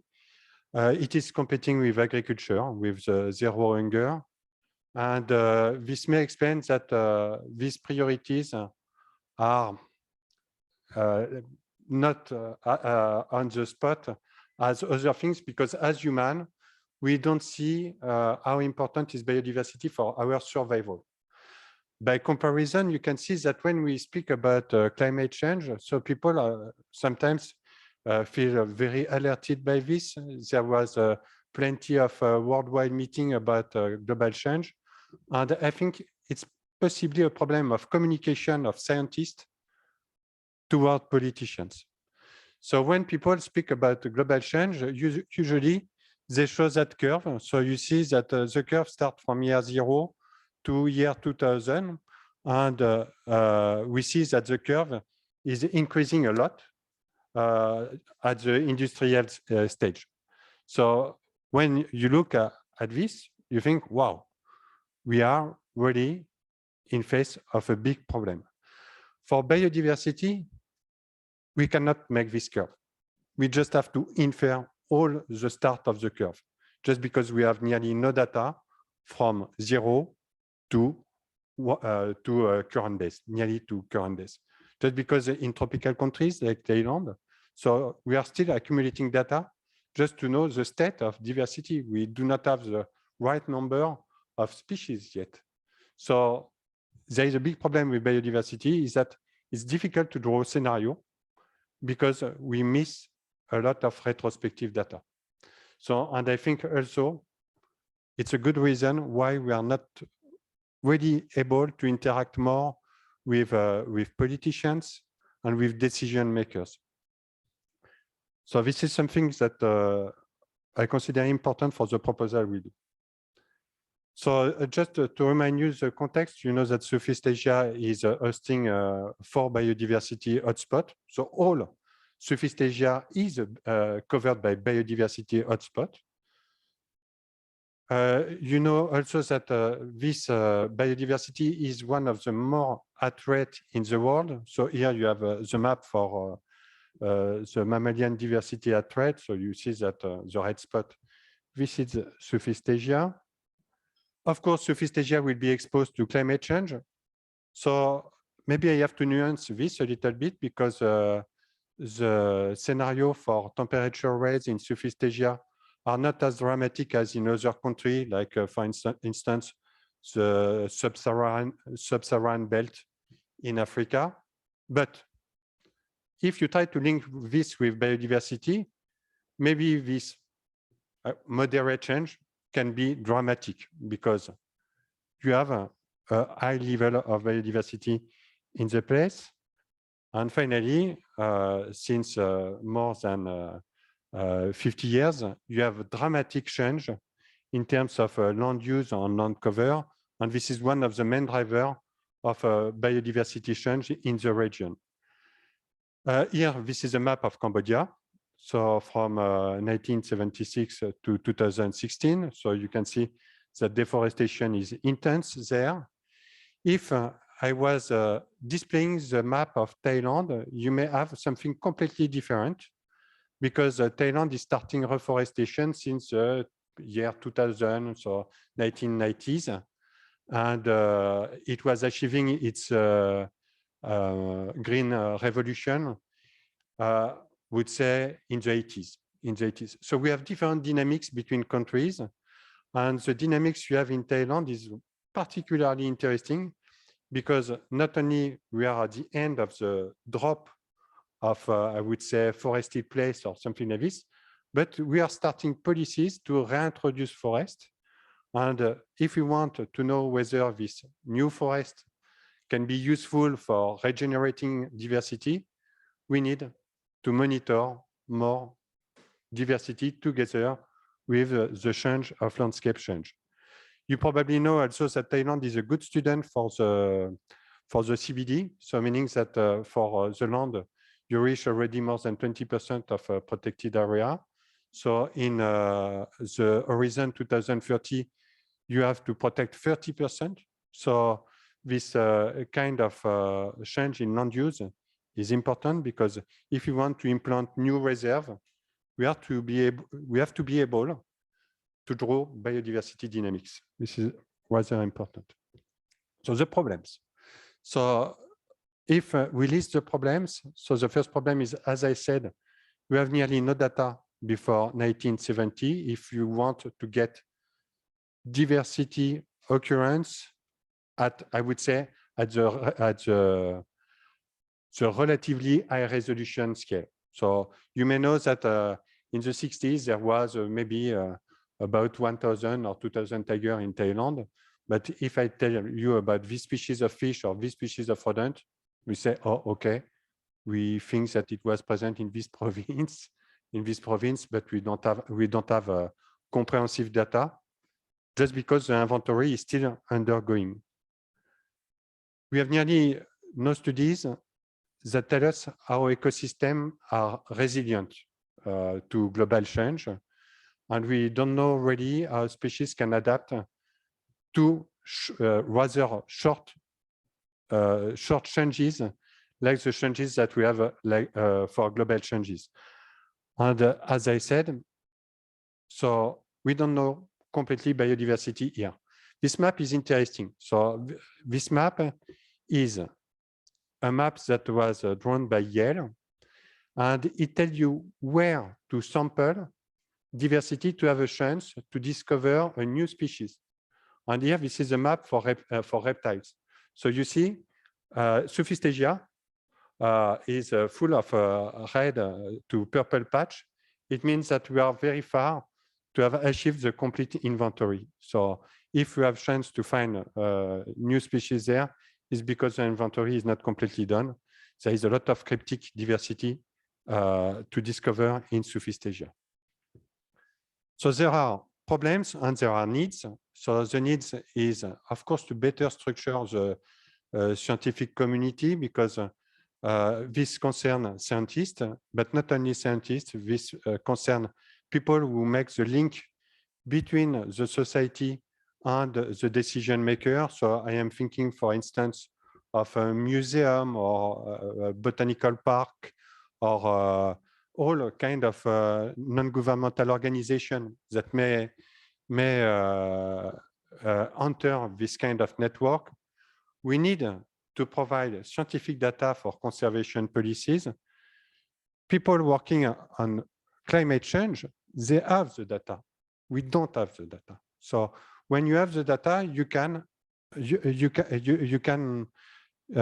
the political leverage. We need to provide tools to rapidly detect or rapidly alarm on biodiversity changes. So because as you may have seen with Cambodia, so the changes, they occur fast in 40 years. But the timing of science, for an expert to provide the full knowledge about the diversity of one insect group or one fish group, it may take a whole career. And we are not working on the same, so we don't have, I would say, the good strategy or the good instrument or the good task force to rapidly be able to alarm on biodiversity changes. So the proposal has several objectives. So of course, it is to better document biodiversity, but so I would say that this is not original at all, and that this kind of thing is done by, I think, many actors. Other objectives that are more original, and so is to produce dynamics on short and middle terms.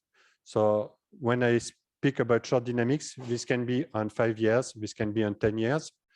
So we may use some instruments that are the same with the other international joint laboratory. I am thinking about remote sensing data, because we can have some information about forest cover and even forest composition if we speak about forest.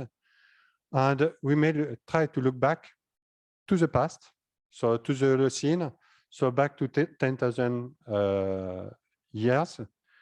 And for that, I think that there is a very important potential with subfossil data.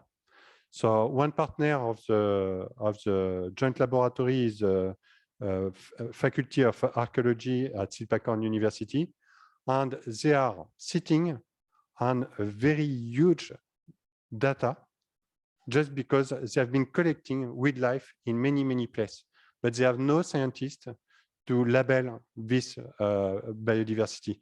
So nobody is able to tell this catfish is that species, or this cyprinid fish, maybe this group or this group.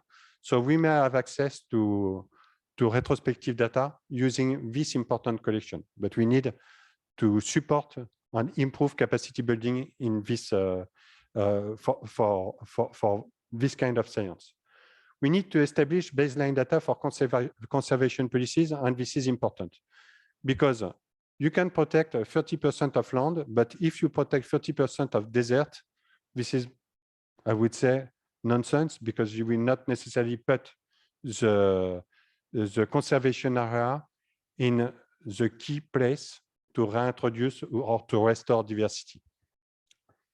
We definitely have to involve the local communities and the society. And I think that Chulalongkorn has a good experience with that. So Nopadon is now the director of the Learning Center for the region. So it's really linking the university with the needs of the different provinces of Thailand. I think it's a great opportunity to set up the lab here at Chula. We need to start project on adaptation of fauna and to estimate the resiliencies of ecosystem to global change. And I think that we also need to promote observatories, because last 3 years with Nopadon, when we were speaking about this project, we just realized that in Thailand, you are like in France. You work with 2 years, 3 years, or 4-year project, and after, finished. So we need a middle term and even long-term observatories. In Thailand, you have just a little group of observatories for forest. You have 4 points. I don't know for marine observatories, but maybe you have some. I think we really have to use this instrument and to promote them. The network. So the network is based with 2 PI institutions, so Chulalongkorn University, Faculty of Science, and at Montpellier, the Institute of Science for Evolution.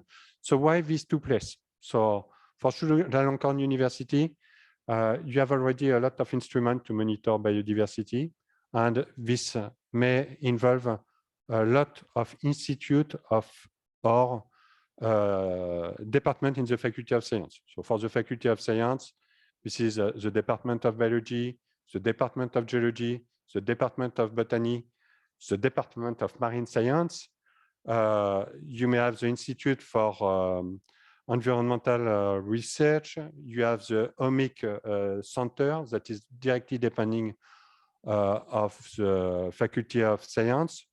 And we may even extend the link to the other faculties if needed. I think that the Faculty of Biology has already some link with the veterinary faculty. Sushana has the way to activate the link with all what is related to aquaculture resources and aquatic resources. So meaning that if we set up the international laboratory, it will be at Chula. But around Chula, we have several partners that are important to aggregate, because this partner can provide data and they can provide access to particular field. And maybe we can also share instruments together. We can use the same instrument or motivate some mobilities between, because I think that they are particularly important. One of them is the Faculty of Science in Chiang Mai. So there are good reasons for that. It's because you have another international joint laboratory here, Presto, which is working on zoonotic disease. They need people working on diversity. We can help them. You have the botanical, the Queen Sirikit Botanical Garden. That is a live collection about botany. So this is important if we want to improve our identification for plants. In Bangkok, so Kaset Sart, the Faculty of Environmental Science, because they have a good experience with protected area and forestry. National Biobank Thailand, because they are a good link with NSDTA. Silpakorn University, and also the National Science Museum to have a relationship with the public. And finally, you see that there is also Masarakam University. It's because it's an important pole for retrospective data and for paleontological data in Thailand. In France, nearly all the partners are in Montpellier. So you have 4 research units. So AMAP, devoted mostly to plant, CEF, which is devoted to functional ecology and evolutionary ecology. So my institute, so we do not have, my institute is not working on particular animal or particular environment. We have marine biologists in my institute. SENS, which is more related to humanities, so ecological humanities. And after, we have two other partnerships that depends on the National Natural History Museum at Paris. So the first is aggregating paleontologist, and the second one is aggregating a taxonomist. And I think that's it. So I am open to question. I am open also to suggestions. So if you think that there are important things that we should develop with the Department of Marine Science, give your idea, give your input, because we will try to improve the next, if we are lucky. So we'll try to make a good proposal to be as inclusive as we can. I am particularly interested at the link between your department and the civil society, because for me, I think I am thinking, for instance, about the fisheries, the fishermen, because they may be important actor in this kind of laboratories.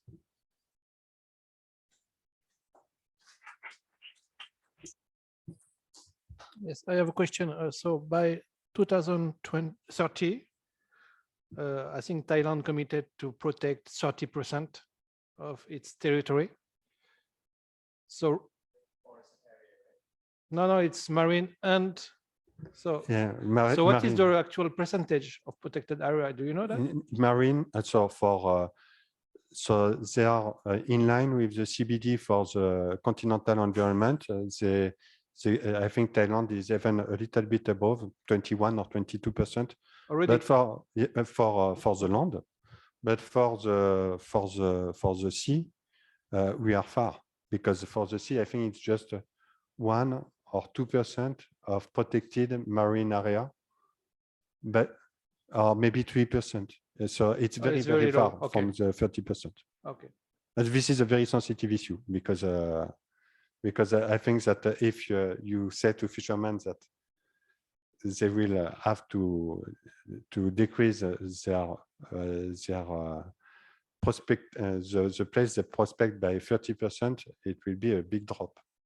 Or you have to protect desert. It was the same issue in France, for example. It's the same issue everywhere, but at some point the fishermen realized that the gain of it. Yes, for sure, but we are not at the win-win. So we are not yet at the win-win part for Thailand, I think.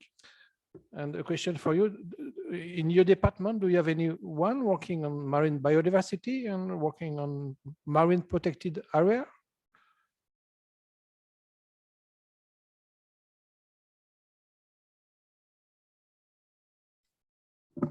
There's one faculty member who is actively working on the marine resource management.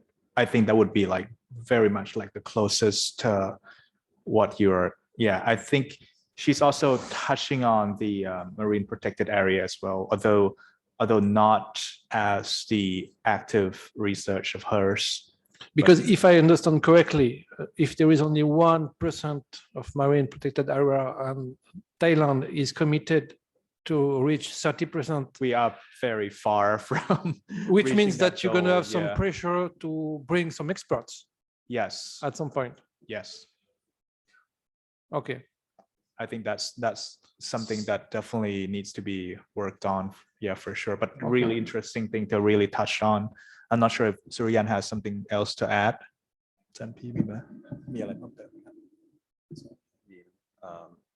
Maybe our expert about marine protected area, maybe from Kasset Science University, is the faculty member in the fishery, faculty of fishery and department of marine science department. Right.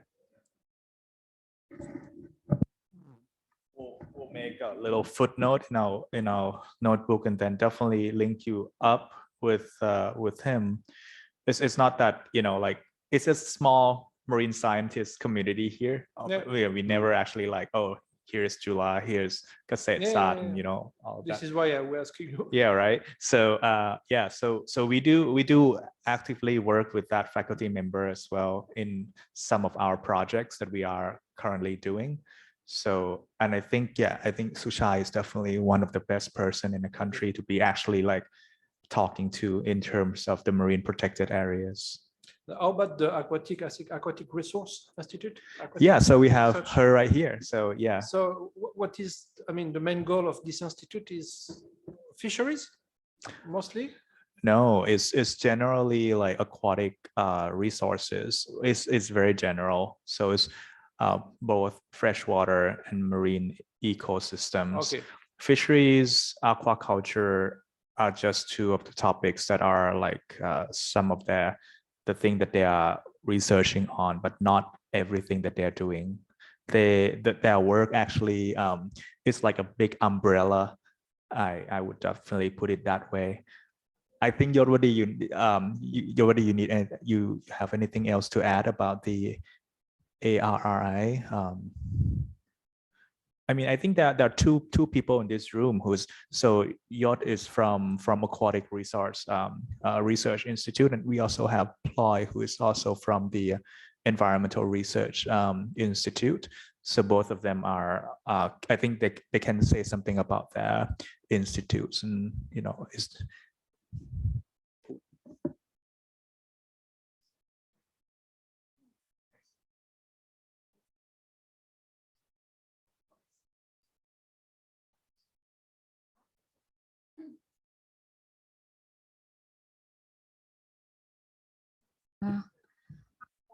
For my institute, now they do about the biodiversity in the ocean, especially for the platform, jacket platform for the petroleum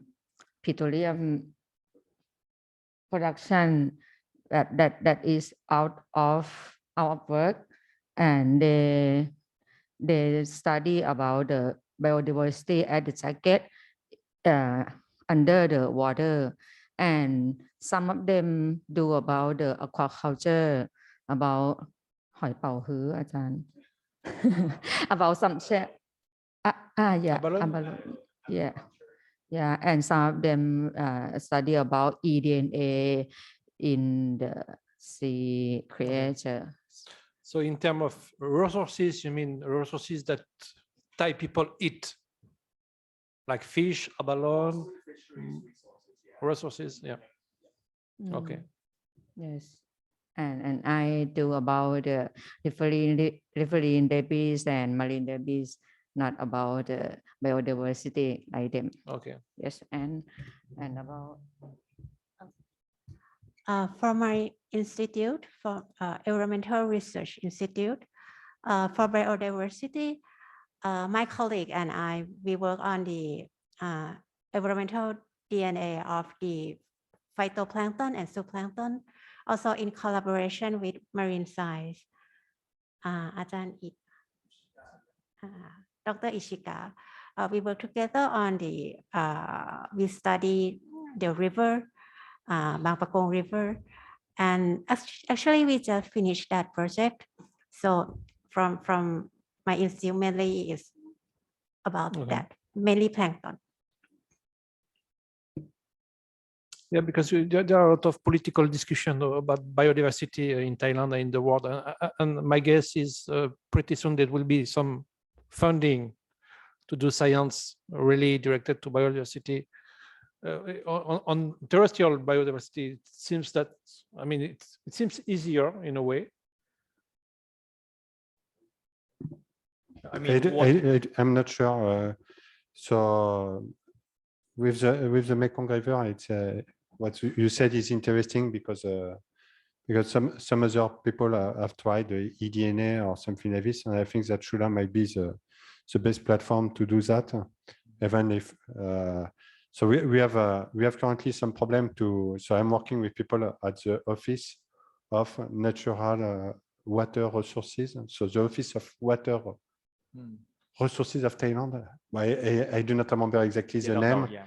So, but they were asking people from Masarakam to look at the environmental change in the Mekong River, to have something different than the Mekong River Commission network. Because you may know that It's sometimes big issues because we always have to control what the other is doing because it's environmental data, and I think it's good to have this kind of retro control.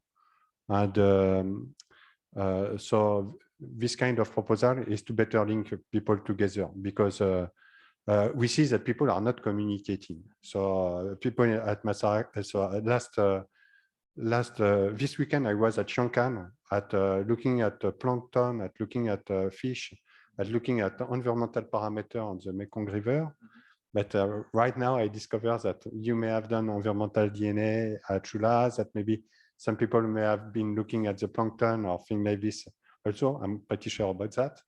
And I know that also the Mekong River Commission, when they have data, when they have some money, they may pay some people to do exactly the same. And all these actors are not communicating. So, and for biodiversity, it's a big problem because everybody has a databases. And at the end, the databases, they stay in the different university because people are not, don't understand the benefit of data sharing.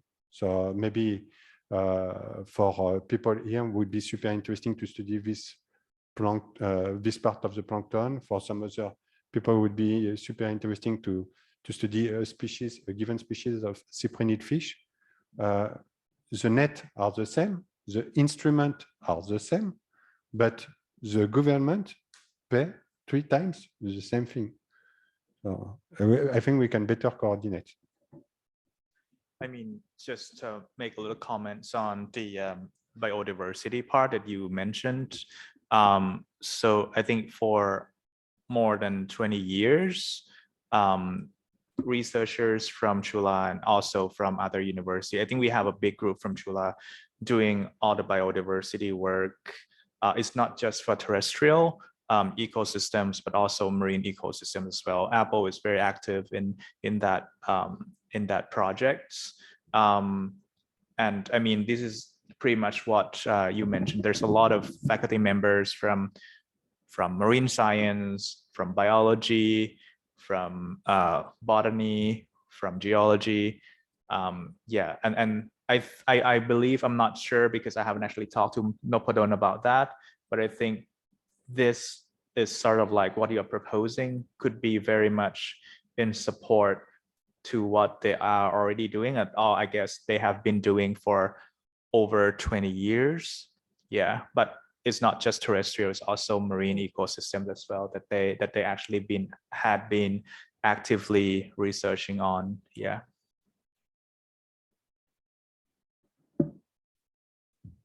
Good.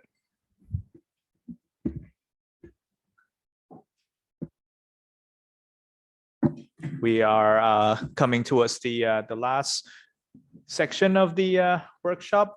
This one is going to be a little bit different because it's not going to be a presentation. This is going to be more of like an interactive session where Suryan, my colleague here, will tell you a little bit about his experience in getting some of the support from IRD. So I guess this would be pretty useful for some of you in the room, and also for some who's back home. You know, this could be one of the, I guess, one of the pathway that you guys can take in terms of gathering support for what you're doing. So I guess without further ado, I'll pass the floor to Ajahn Suryan. Thank you, Dr. Shawrit, and good afternoon, everyone. My name is Suryan Saramun. I'm a faculty member at Department of Marine Science, Faculty of Science, Chulalongkorn University. Okay, first of all, thank you, Dr. Shawrit, for giving me the opportunity to say something about related to IRD. So I think last year, right, we have the meeting with Xavier, Marine, and colleague. And at that point, because I'm a oceanographer, right? So my work is about numerical modeling. So I have a chance to talk with Marine about what she is doing in Vietnam University. of Science Technology, Hanoi, right? So, and we,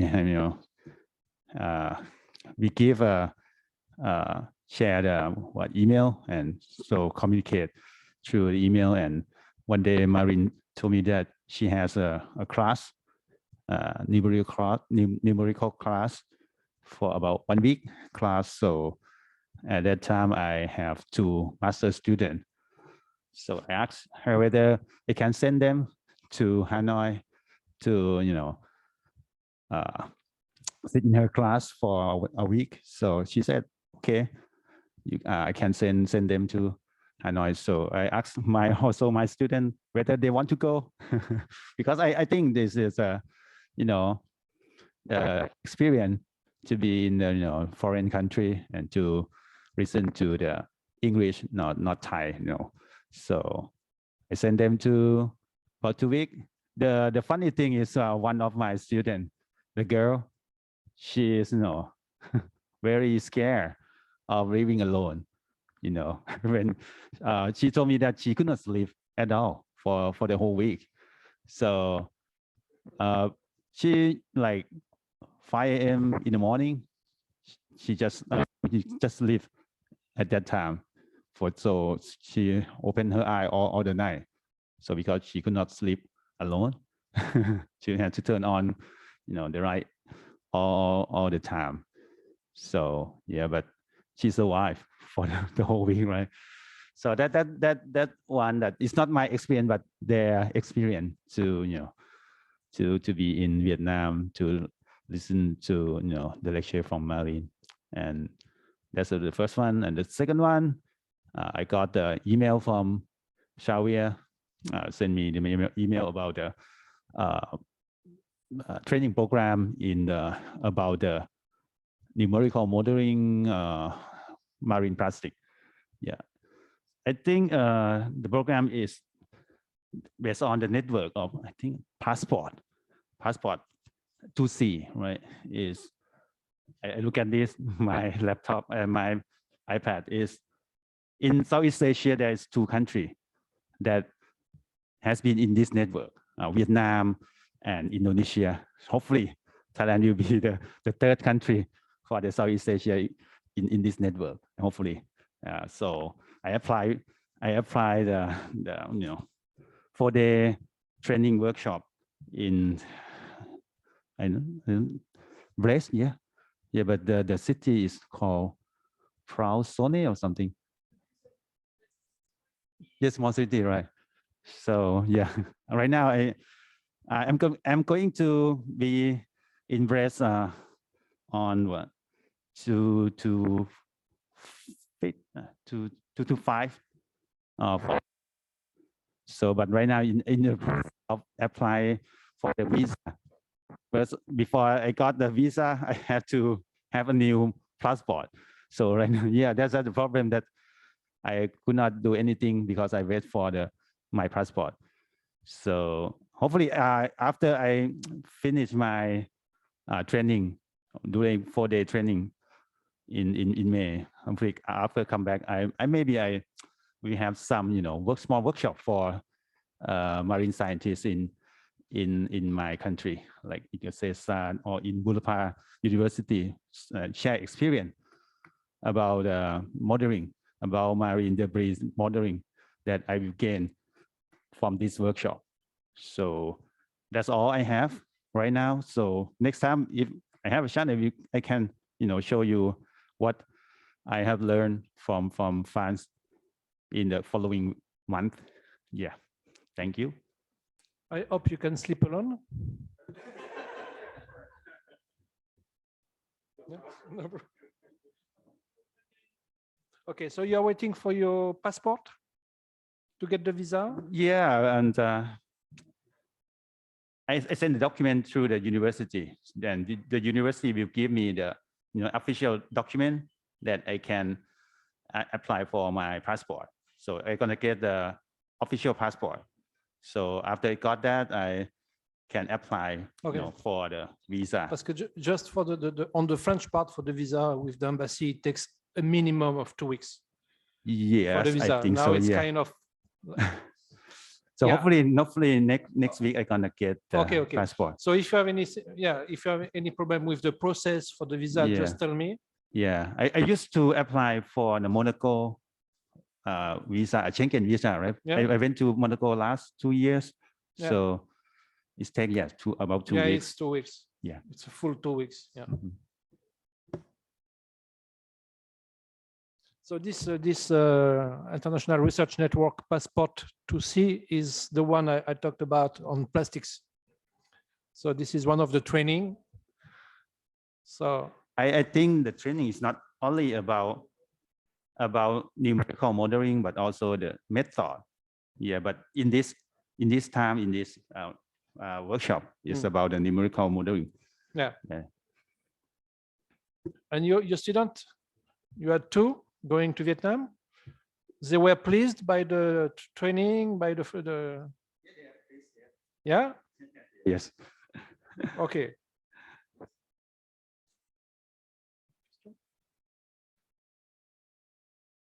So I guess that's the what Suryan has shared with us is mostly like, you know, something that could be easily replicated, I guess, for those who are interested. I mean, as Xavier mentioned, and I guess I would like to emphasize that, you know, like if you're interested in something, connect with you guys and then identify who might be your partner. Yeah. And then, you know, we can go from there.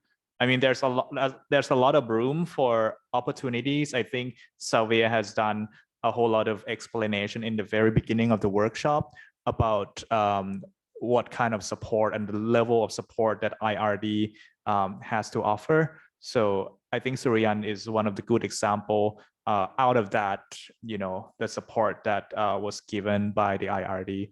So yeah. So it's a very flexible partnership, meaning that we can adapt depending on your request, on your goal.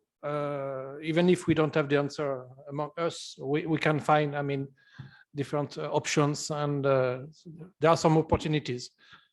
So, I mean, the bottom line is we have to communicate. Yes. Yeah. Because, I mean, this formation, this training is because you communicate. Yeah.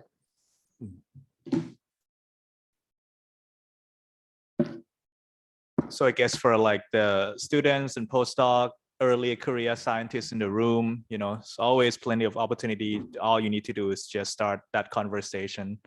I'll check if there's anything. Oh, okay. There's one. It says, I have a question.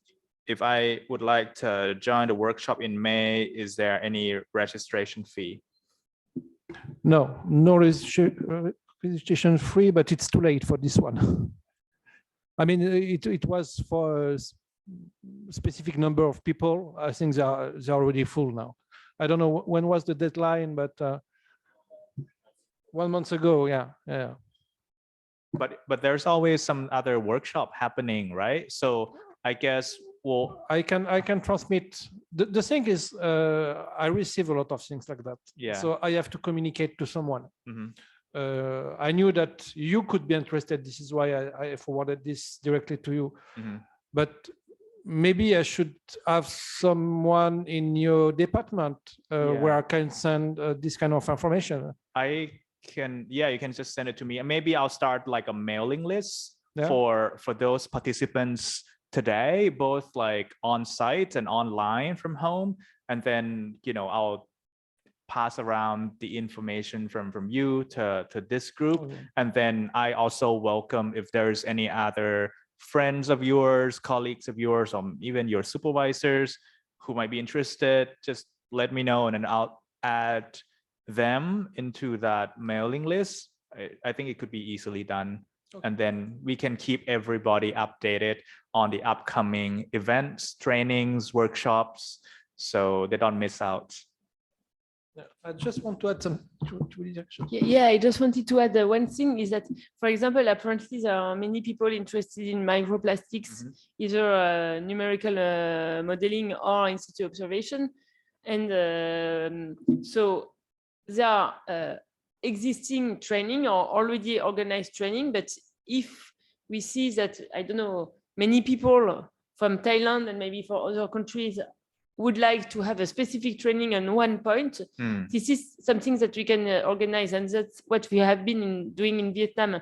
In Vietnam, we didn't plan this a very long time ahead, but seeing that, for example, we had glider coming in Vietnam and many people were interested, it took us maybe 4 months to organize the thing. And yeah, so this is something that we can do, and we can request funding from IRD from that with the PSF. If I thought that this is something that we could do. But it takes time, the PSF, and it takes, Yeah, but I guess I think you raise a really good point, because if there's a certain amount of interest, like say if we have like 10 over people interested in the same thing, and then we can actually start proposing to your side and then start tracking down who might be that expert to come down to do the training. I mean, that could be easily done. It's just, I think, as you say, and as you emphasized before, that I guess get to the topic, come up with a topic that that you're interested in, and then we go from there, right? Because by you knowing that, you can easily identify who might be that expert that you will be connecting us with. And also, if one of you has a specific training that you want to, skill you want to develop, we can also organize that. Send you to France for 2 months or 1 month or whatever. We just need to know what are your needs, And just a last point, we don't work only on bilateral, partnership like this.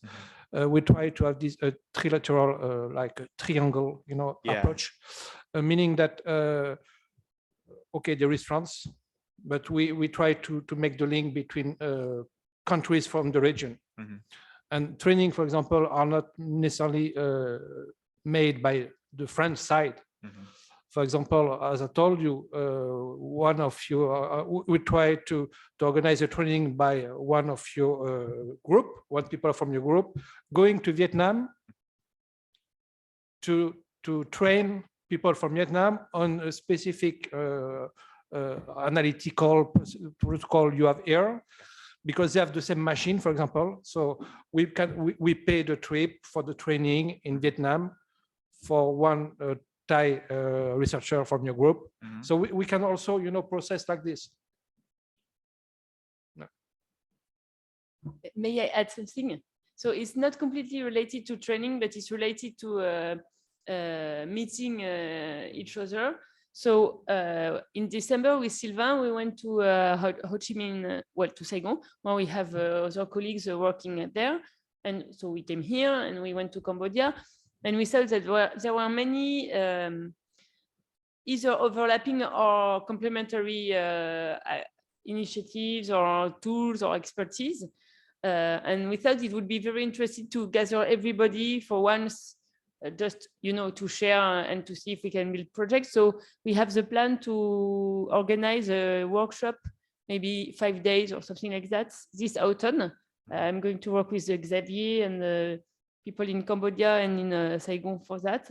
And the idea was to invite everybody so that everybody can present what he or she does, and we can see where we would like to connect. And so just to tell you that we would like to organize that, and it would be nice to find a common date where most of us are available. But where? I don't know. Okay. Initially, we thought, in ICES, but it's complicated to go there because, it would be nice to find a central city, not too complicated, either Hanoi or Saigon or Bangkok. Okay.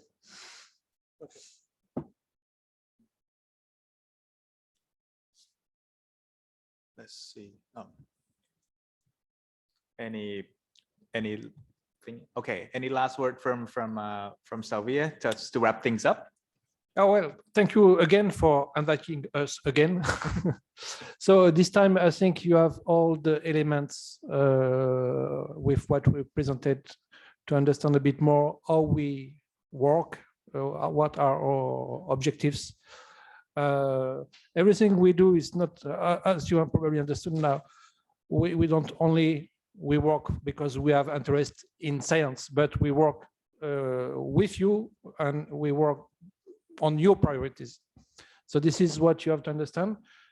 So you have to define your priorities. We don't bring here our priorities.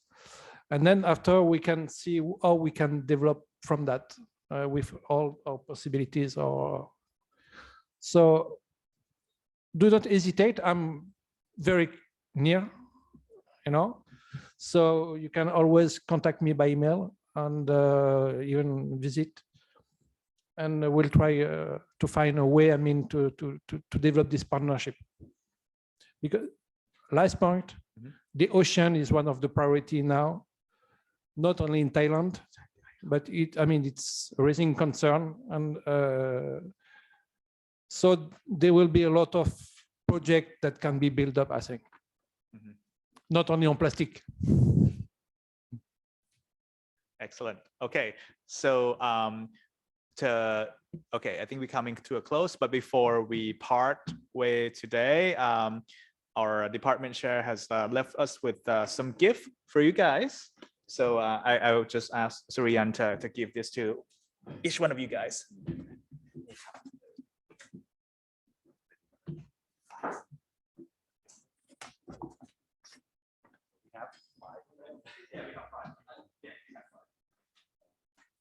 A little coffee mug that our department just made.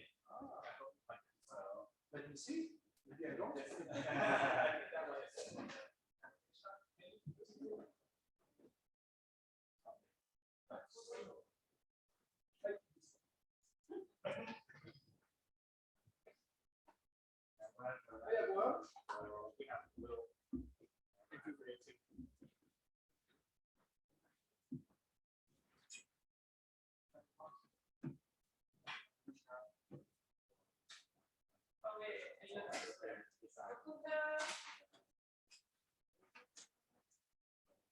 Thank you so much.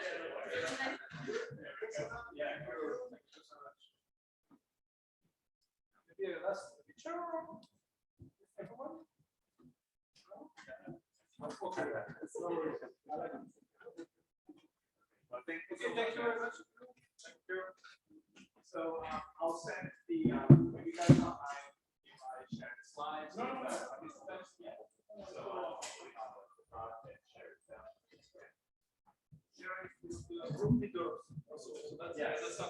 Yes.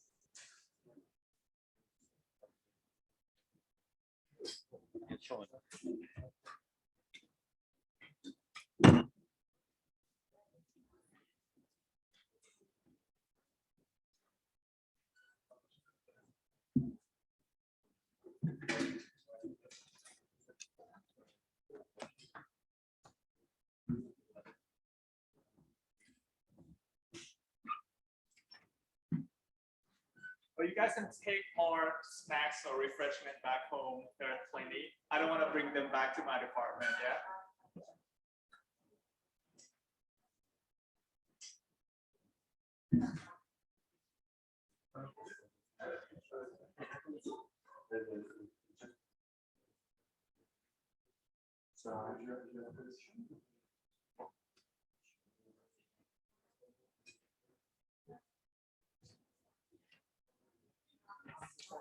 Yeah, sure. Yeah, go ahead. You can take all if you want.